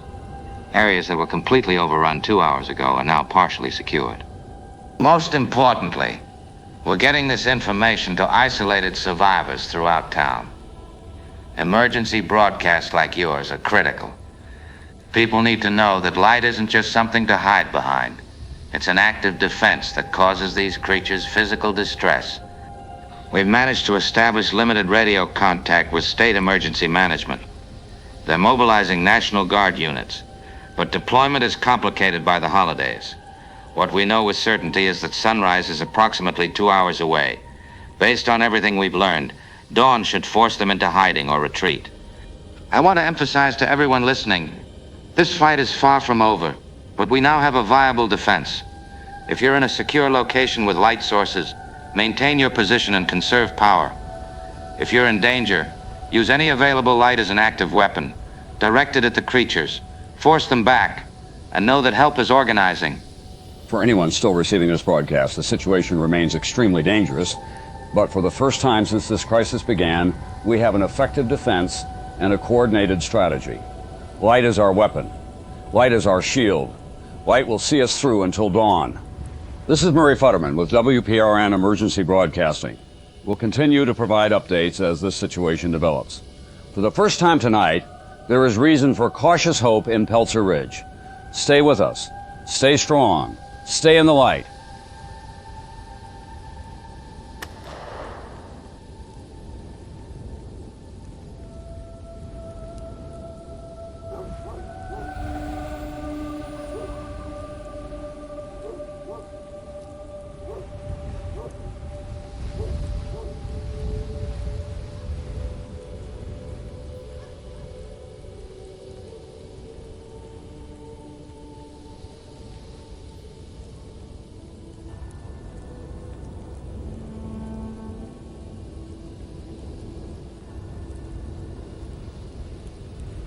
This is Murray Futterman with WPRN Emergency Broadcasting. The time is 5:47 a.m. on Christmas morning. Dawn is breaking over Peltzer Ridge, bringing with it what appears to be a decisive turning point in the creature crisis. We're receiving reports of a dramatic development from the downtown area where Sheriff Frank Wells has led a tactical operation that may have ended the immediate threat to our community. Approximately 1 hour ago, Sheriff Wells organized a coordinated push to force remaining creatures into open areas before sunrise. Teams moved through town strategically, using light sources to drive creatures forward toward the central plaza. The creatures resisted fiercely, attacking with unprecedented aggression as they were cornered. Several deputies and volunteers were injured in this operation, but the teams maintained their positions, preventing the creatures from retreating to sheltered areas. As the first rays of sunrise appeared on the horizon at 6 a.m., Sheriff Wells personally led the final phase of the operation near the downtown warehouse district. Armed with floodlights and accelerants, his team drove dozens of creatures into the open plaza just as daylight reached the area. What happened next has been described by witnesses as extraordinary. The creatures exposed to direct sunlight appeared to physically destabilize, smoking, blistering, and ultimately combusting in the morning light. Multiple observers report seeing hundreds of creatures simultaneously consumed by what looked like spontaneous combustion when struck by direct solar radiation. The effect was immediate and complete. Creatures caught in sunlight were eliminated within seconds. We go now to Marla Bloodstone, who witnessed this event from a nearby rooftop. Marla, can you describe what you saw? Murray, what I witnessed this morning defies easy description. I was positioned on the roof of the municipal building with Mayor Clamp and several emergency personnel, observing Sheriff Wells's operation in the downtown area. We could see teams of deputies and volunteers moving through the streets, using spotlights to herd creatures toward the central plaza. The creatures fought back viciously. They seemed to understand what was happening, what the approaching dawn meant for them. They attacked the light teams with unprecedented coordination and ferocity. I saw several deputies injured as they maintained their positions, refusing to break formation despite the assault. Sheriff Wells was at the front of the main team near the warehouse district, where the largest concentration of creatures had been cornered. He was using a vehicle-mounted spotlight, advancing steadily despite being the primary target of creature attacks. As the sky began to lighten in the east, the creatures became even more desperate, throwing objects, attempting to disable lights, trying to break through the perimeter to reach shadowed areas. Then, at precisely 6:02 a.m., the first direct sunlight crested the eastern buildings and struck the plaza. The effect on the creatures was spectacular. They began to smoke on contact with the light, their skin blistering and bubbling. Within seconds, they were combusting, bursting into flames or simply disintegrating where they stood. The plaza was filled with a cacophony of shrieks and a noxious smoke as hundreds of creatures were simultaneously destroyed by the sunlight. Sheriff Wells remained in the plaza, directing his teams to maintain their positions, preventing any creatures from escaping to shadowed areas. He personally pursued several that attempted to flee, driving them back into the sunlight despite being injured himself. His actions ensured that none escaped the lethal effect of the dawn. Thank you for that vivid account, Marla. Do we know the status of Sheriff Wells and the other members of his team? Murray, I'm deeply sorry to report that Sheriff Frank Wells did not survive the operation. He was severely injured during the final confrontation but refused to leave his position. According to deputies at the scene, he was directly attacked by multiple creatures as the sunlight reached the plaza. Despite these injuries, he continued directing the operation, ensuring that creatures remained exposed to the lethal sunlight. Sheriff Wells collapsed shortly after the majority of creatures had been eliminated. Medical personnel attempted resuscitation, but his injuries were too severe. He was pronounced dead at the scene at approximately 6:15 a.m. His last words, reported by Deputy Rodriguez, who was with him, were "Keep them in the light. Don't let any escape." Several other deputies and volunteers were injured during the operation, some seriously. They've been transported to the hospital, which has restored full functionality and is treating casualties from throughout Peltzer Ridge. The exact casualty count is still being determined as rescue teams reach previously isolated areas, but early estimates suggest approximately 19 confirmed fatalities and several dozen injuries of varying severity. A heavy price for our town's safety. Sheriff Frank Wells will be remembered for his heroism. What's the current status of the creature threat? Have all of them been eliminated? The immediate threat appears to have been neutralized, Murray. Teams are conducting sweeps throughout town, looking for any creatures that might have found shelter from the sunlight. So far, none have been found active, only remains of those caught in the dawn light.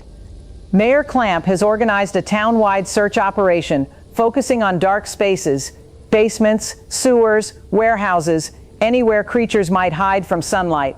Teams are using powerful lights to flush out any survivors and force them into direct sunlight, which has proven 100% effective at eliminating them. The working theory depicting is that these creatures cannot survive direct solar radiation. Artificial light weakens and repels them, but sunlight is immediately lethal. This gives us a significant tactical advantage during daylight hours. The mayor is prioritizing the search operation to ensure no creatures remain hidden when night falls again. We're joined now by Mayor Daniel Clamp for an update on the recovery efforts. Mayor Clamp, what can you tell us about the current situation in Peltzer Ridge? Thank you, Murray. First, I want to acknowledge the profound loss of Sheriff Frank Wells. His sacrifice this morning saved countless lives. He understood the threat we faced, developed an effective strategy to counter it, and personally led the operation that appears to have eliminated the immediate danger to our community. Sheriff Wells exemplified the highest ideals of public service and personal courage. Peltzer Ridge owes him a debt we can never fully repay. As for our current status, sunrise has given us a crucial advantage in this fight. The creatures cannot survive direct sunlight. This has been confirmed beyond any doubt. We've observed mass elimination of creatures throughout town as daylight spread. Those that were not driven into open areas by Sheriff Wells's operation were caught by the advancing sunlight as it reached their locations. We're conducting a search of all structures and underground areas to ensure no creatures remain in hiding. Teams are clearing buildings, sewers, and other dark spaces, using high-intensity lights to flush out any survivors. So far, we've found only remains, suggesting the majority, if not all, creatures were eliminated at dawn. Recovery efforts are now our priority. Power is being restored to critical infrastructure. The hospital, water treatment plant, emergency services, communication systems are being repaired. Rescue teams are reaching previously isolated areas and evacuating injured residents. The elementary school, high school gymnasium, fire station, and municipal building continue to serve as emergency shelters and aid stations. We're also implementing preventative measures in case any creatures survived. All water sources are being secured and monitored to prevent reproduction. Buildings are being illuminated as power is restored, and we're preparing light defense systems in case of renewed activity after sunset. But I want to emphasize, all evidence suggests the immediate threat has been eliminated. Peltzer Ridge has survived this extraordinary crisis. Mayor Clamp, have you been able to establish contact with state or federal authorities regarding this situation? Yes, Murray. We've established contact with the governor's office and state emergency management. National Guard units are en route and expected to arrive within the hour. Federal emergency response teams have been notified and are mobilizing. We've provided them with full documentation of what we've experienced, including video evidence and biological samples from creature remains. The official response has been skeptical, to say the least. What we've experienced defies conventional explanation, but the evidence is irrefutable. Something unprecedented occurred in Peltzer Ridge, and we have the casualties and destruction to prove it. We're cooperating fully with authorities to document and understand what happened here. We have a report from the university campus. Dr. Jacobs from the biology department has been collecting samples from creature remains for analysis. Preliminary findings indicate that the creatures undergo a complete cellular breakdown when exposed to direct sunlight. Specifically, ultraviolet radiation appears to trigger an almost explosive destabilization at the molecular level. This explains the rapid and total disintegration observed when the creatures were caught in the dawn light. The university team has also confirmed Dr. Lynn Spielberg's theory about the creature's reproductive cycle. Water serves as a catalytic medium for their multiplication. A single creature immersed in water can generate dozens of offspring within minutes. This explains the exponential growth in their population following the incident at Crescent Lake. Regarding the original specimen, the one researchers called Gizmo, his whereabouts remain unknown. University officials confirm that security footage from the night of the attack shows an elderly Asian man entering the laboratory and removing Gizmo from his containment unit. The man has not been identified, and how he managed to enter the secured facility is unknown, and neither he nor Gizmo have been seen since. Unlike the transformed creatures, Gizmo showed no signs of aggression and remained in his original, docile form. Authorities are actively searching for him at this time, as he poses a threat to public safety. We're also receiving reports from the hospital, where Dr. Martinez provides this update. Emergency services are operational, treating approximately 47 injured residents. The majority of injuries are lacerations, fractures, and blunt force trauma sustained during creature attacks or evacuation efforts.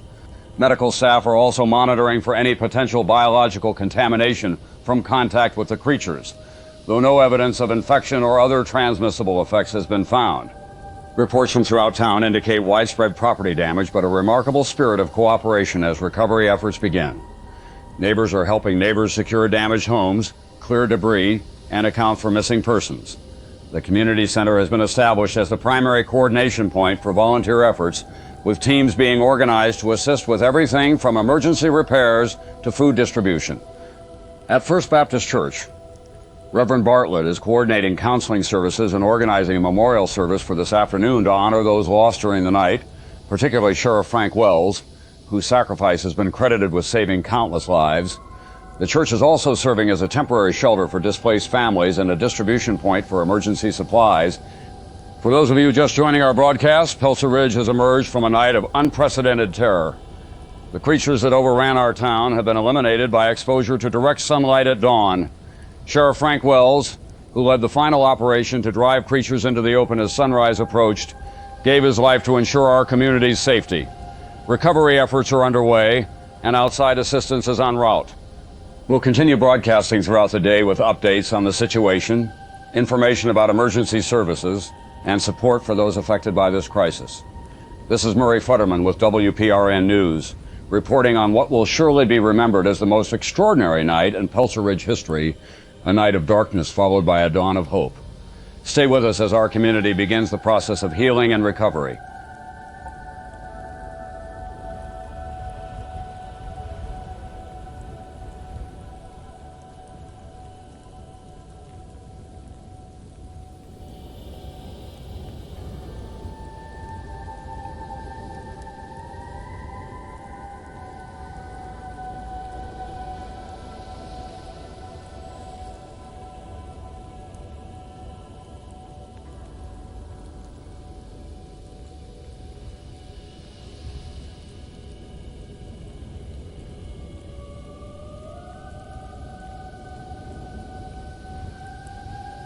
You're listening to an emergency broadcast of Night Echoes on WPRR, Peltzer Ridge Community Radio. I'm Ricky Rialto. We are about to witness something. The sun is rising over Peltzer Ridge. For the first time in hours, we're going to see what daylight reveals. I'm listening to reports from the field. Are you ready? Are you prepared for what we might learn? The time is 5:55 a.m. on Christmas morning. Dawn is breaking in the east. Reports are coming in from throughout town of an extraordinary development. Sheriff Frank Wells has led a coordinated operation to drive creatures into open areas as sunrise approaches. Teams have moved through town, using light sources to herd the creatures toward the central plaza and other exposed locations. The creatures have resisted fiercely, but the teams have maintained their positions, preventing retreat to sheltered areas. As the first rays of sunlight appear on the horizon, we're receiving initial reports of a remarkable effect. Creatures exposed to direct solar radiation are physically destabilizing, smoking, blistering, combusting when struck by sunlight. Multiple observers describe a mass elimination of creatures as dawn spreads across Peltzer Ridge. What we're witnessing may be the turning point in this crisis. Our phone lines are open for those observing these developments firsthand. Billy, the university student, is on the line. Billy, what are you seeing? Ricky, I'm looking out from the third floor window of the university library. The sun is just coming up over the eastern hills, and what I'm seeing it's unbelievable. The creatures are burning in the sunlight, actually burning.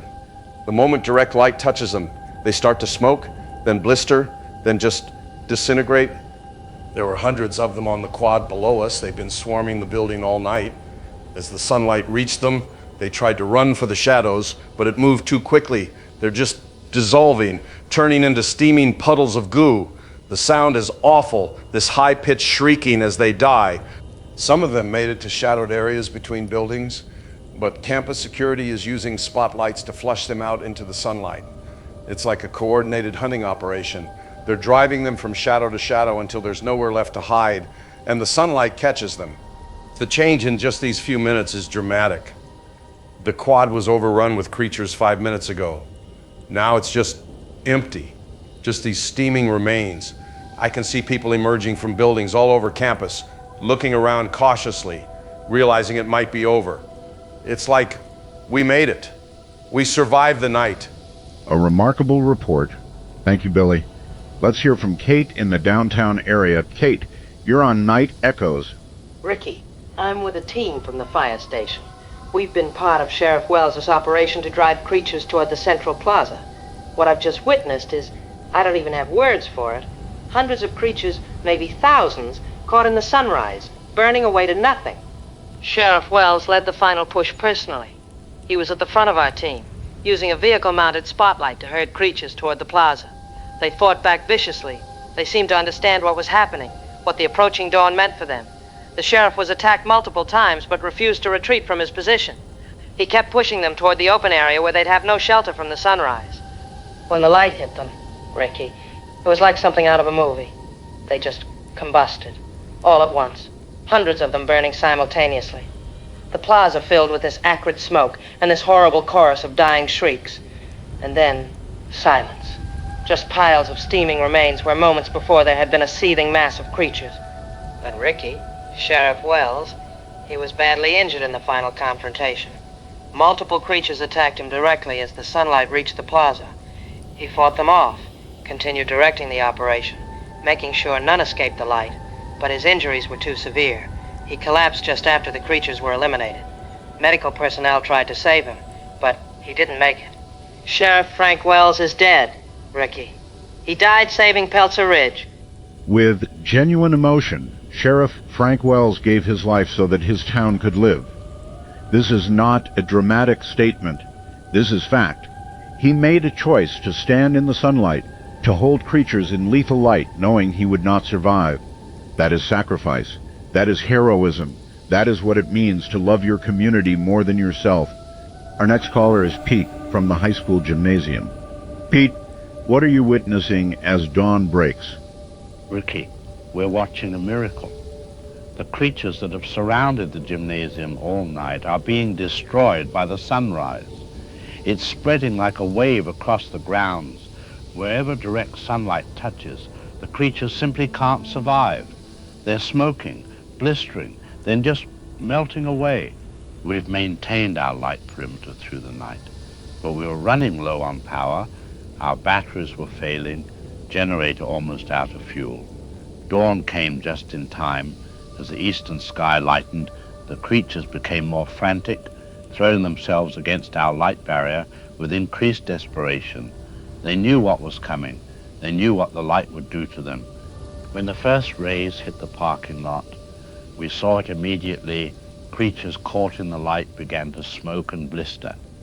They tried to retreat to shadows, but we had teams ready with spotlights to flush them out.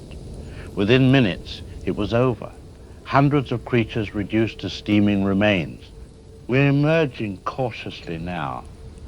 People are stepping outside for the first time in hours, looking around in disbelief at what daylight has revealed. The high school is damaged, windows broken, doors smashed, equipment destroyed, but the structure is sound, and the people are alive. 200 of us survived the night in this gymnasium. We protected each other. We didn't break. We held on until dawn. The children are emerging too.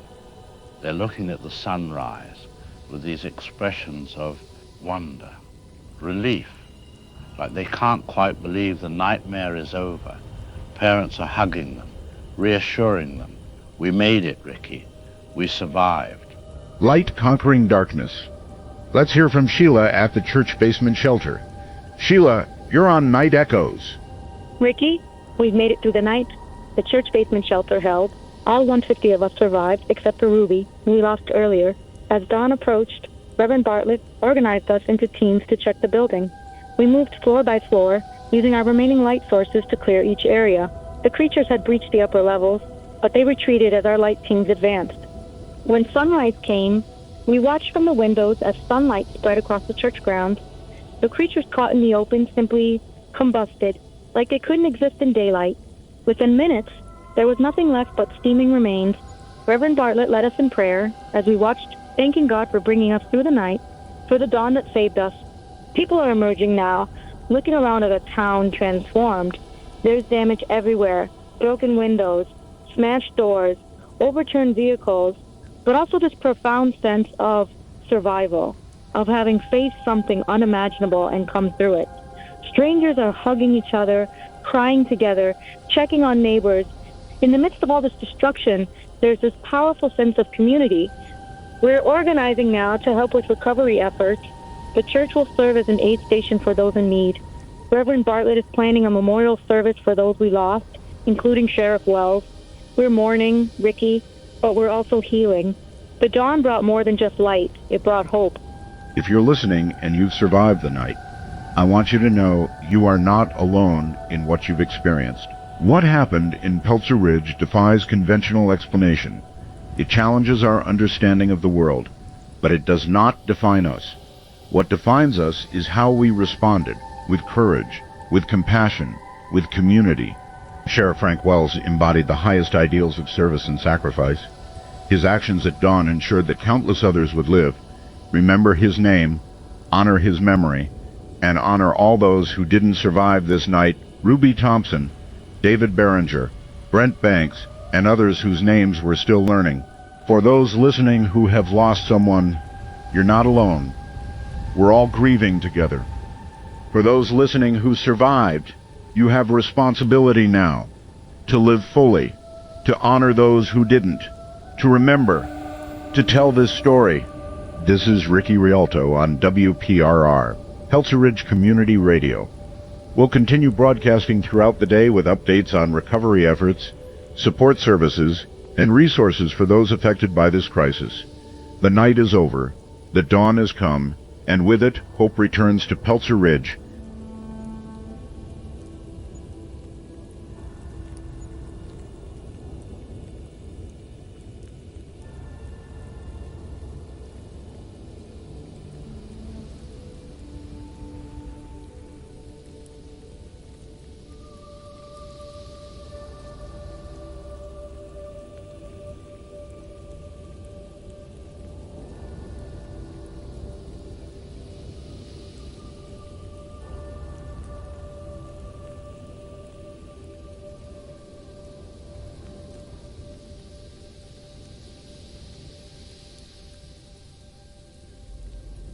Good afternoon, Peltzer Ridge. I'm Murray Futterman with WPRN News. It is 2 p.m. on Christmas Day, and we're interrupting our ongoing coverage of recovery efforts to bring you a special address from Governor Jonathan Banks, who will be speaking from the Oval Office about the extraordinary events that have transpired in our community. The White House announced this address just an hour ago, following briefings with federal officials who have been on the ground in Peltzer Ridge since mid-morning. For those just joining our coverage, Peltzer Ridge has experienced what can only be described as an unprecedented crisis over the past 4 days. What began as the discovery of an unusual creature at the university on December 20th escalated into a town-wide emergency when the creature underwent metamorphosis, multiplied, and launched what appeared to be a coordinated assault on our community. The crisis peaked during the early morning hours of Christmas when hundreds, possibly thousands of creatures overran Peltzer Ridge, resulting in multiple casualties and widespread destruction. The situation was resolved at dawn when Sheriff Frank Wells led a tactical operation that exposed the creatures to direct sunlight, which proved lethal to them. Sheriff Wells gave his life in this operation, ensuring the safety of countless residents.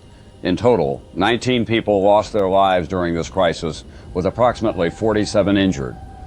The physical damage to our town is still being assessed, but includes hundreds of damaged homes and businesses. Federal authorities arrived in Peltzer Ridge shortly after sunrise and have been documenting the aftermath, collecting biological samples, and interviewing witnesses. We now go live to the Oval Office, where Governor Jonathan Banks will address the nation regarding these events. My fellow citizens, my fellow Americans, my fellow members of this great human family, I come before you today, not merely as your governor, but as someone who has witnessed, from a distance of careful consideration, the extraordinary events that have unfolded in the small town of Peltzer Ridge. Now, let me be absolutely clear. What we have seen over these past 4 days, what has transpired in this community of 12,000 souls, is not just unprecedented, it is, in the fullest sense of the word, transformative. It causes us to reconsider, to reevaluate, to reimagine what we thought possible in our understanding of the natural world. You know, there's a moment in Close Encounters of the Third Kind, and I'm dating myself here, where ordinary people are confronted with something extraordinary, something beyond their understanding. And in that moment, they have a choice. They can turn away, they can deny, or they can face it with courage and curiosity. The people of Peltzer Ridge face their moment. But I want to address directly and without equivocation the question many are asking. How could this happen? How could such a threat emerge without warning? The simple answer, and make no mistake, this is the unvarnished truth, is that our systems failed. Official protocols were inadequate. Warning signs were missed. The initial response was insufficient. And as your governor, I take full and complete responsibility for these failures. Government should have recognized the severity of this situation earlier and responded accordingly. But while systems failed, while institutions faltered, while bureaucracy stumbled, the spirit of community prevailed. It reminds me of that pivotal scene in It's a Wonderful Life, when George Bailey discovers that what truly matters isn't the systems or the structures, but the bonds between people, the commitments they make to each other, the sacrifices they're willing to bear. You see, in our modern world, we often find ourselves disconnected, isolated by technology, divided by politics, but when crisis comes, and it always comes, in one form or another, we are reminded of a fundamental truth. We need each other. We depend on each other. We save each other. To the people of Peltzer Ridge, the state stands with you. I have directed every agency under my authority to provide all necessary resources for recovery and reconstruction. State emergency management teams are already on the ground. The Department of Health is conducting thorough investigations. Financial assistance for rebuilding homes and businesses is being expedited. And a special task force, and I want to emphasize special, has been established to ensure nothing like this happens again. To the families who lost loved ones, we grieve with you. These losses are incalculable. No words, no speech, no policy can ease your pain. But know this, the sacrifice of your family members saved others. Their courage will not be forgotten. As we see in the dark night, sometimes the hero isn't the one we expect, but the one we need. Finally, to all citizens of our great state, the events in Peltzer Ridge remind us of fundamental truths. That in crisis, community matters above all. That ordinary people are capable of extraordinary courage. That even in our advanced technological age, there remain mysteries in our world that humble us. And most importantly, that when darkness falls, literal or metaphorical, Americans choose light. Americans choose hope. Americans choose each other. That is the American spirit. That is what we witnessed in Peltzer Ridge. And that is what will carry this community and our state forward. In the coming days, you will hear details about our comprehensive recovery plan. It will be bold, it will be innovative, it will be inclusive, but it cannot succeed without your participation. We need everyone, every single citizen, to engage in this effort, because that's how we build back better. That's how we emerge stronger. That's how we write the next chapter of our shared story. As I conclude, let me reference one final film, The Shawshank Redemption. There's a line where Andy Dufresne says, "Hope is a good thing, maybe the best of things, and no good thing ever dies." The hope I've seen in Peltzer Ridge, the resilience, the determination, these are the best of things, and they will not die. Thank you. God bless you. God bless our state, and God bless the United States of America. That was Governor Jonathan Banks. His words acknowledge both the failure of official systems and the extraordinary response of our community. We're joined now by Mayor Daniel Clamp. Mayor, your thoughts? Thank you, Murray. I appreciate Governor Banks' candor and his recognition of those who helped save our town. The governor's commitment to state assistance is welcome news, but the real recovery is happening neighbor to neighbor as people help each other rebuild. What happened in Peltzer Ridge defies explanation. The creatures displayed intelligence and coordination far beyond ordinary animals. Dr. Spielberg's folklore insights proved prophetically accurate. I've directed town resources toward immediate safety, emergency housing, and psychological support for everyone affected. Thank you, Mayor Clamp. Marla Bloodstone is at the community center. Marla? I'm at the community center, now a hub for recovery efforts. The mood here blends grief with determination. Volunteers are organizing teams for home repairs and meal distribution. Physical recovery is moving quickly, but emotional healing will take longer. What stands out is how rapidly people have shifted from shock to resilience. Back to you. Thank you, Marla. For those seeking assistance, emergency services remain available at the community center, high school, and First Baptist Church. WPRN will continue broadcasting throughout this recovery period. This is Murray Futterman with WPRN News, reporting on a community forever changed but unbroken in spirit. Peltzer Ridge has faced darkness. Peltzer Ridge has chosen light.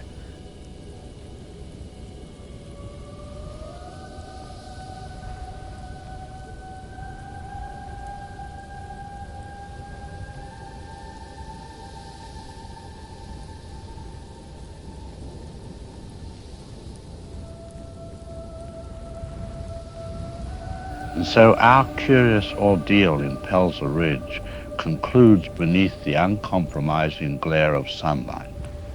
The townspeople acted with admirable ingenuity, turning the very forces of nature into a final line of defense. One by one, the creatures dissolved into harmless dust, leaving behind only scorch marks, broken storefronts, and a silence that felt almost relieved. For a moment, the town could breathe again, order restored, mischief extinguished. But before we settle too comfortably into that sense of resolution, it is wise to remember that chaos is rarely so courteous as to end neatly. Creatures born of shadows and mischief often slip away through the smallest of openings, vents, drains, forgotten corners. Even a single survivor would be inconvenient. After all, Pelzer Ridge learned the hard way how much trouble can sprout from just one. So if you should hear an unexpected rustle in your attic or glimpse something scamper just beyond sight, I would advise a touch of caution. Some stories conclude in daylight, others merely bide their time.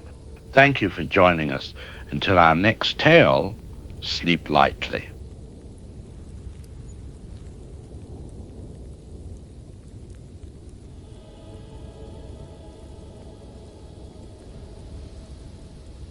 (911), what's your emergency? Yeah, hi. I'm at 412 Maple Street, right across from the community pool. I know this is going to sound crazy after everything that just happened, but there's one of those things. One of the creatures. Sir, can you describe what you're seeing? I'm looking out my window right now, and there's this. It's one of them. I swear to God. It's different, though. It's got this white stripe, like a skunk or something, running down its back. Never saw that on the others. Where is the creature now, sir? It just went into the pool house. The door was busted open from earlier, I guess, and it just walked right in. Didn't run, didn't hurry, just strolled in like it owned the place. Stay inside your home with the doors locked. Do not approach the pool area. I'm dispatching officers to your location now. I thought we got them all. The sun came up and they were just gone, burning in the streets. We thought it was over. How is there still one out there? Sir, please remain calm and stay away from the windows. Help is on the way. The pool. Oh God, the pool. That's water. They multiply in water, right? That's what the news said. You need to get someone over here right now. Right now! Units are responding, sir. Stay on the line with me. This can't be happening again. We just survived the night. People died. We can't do this again.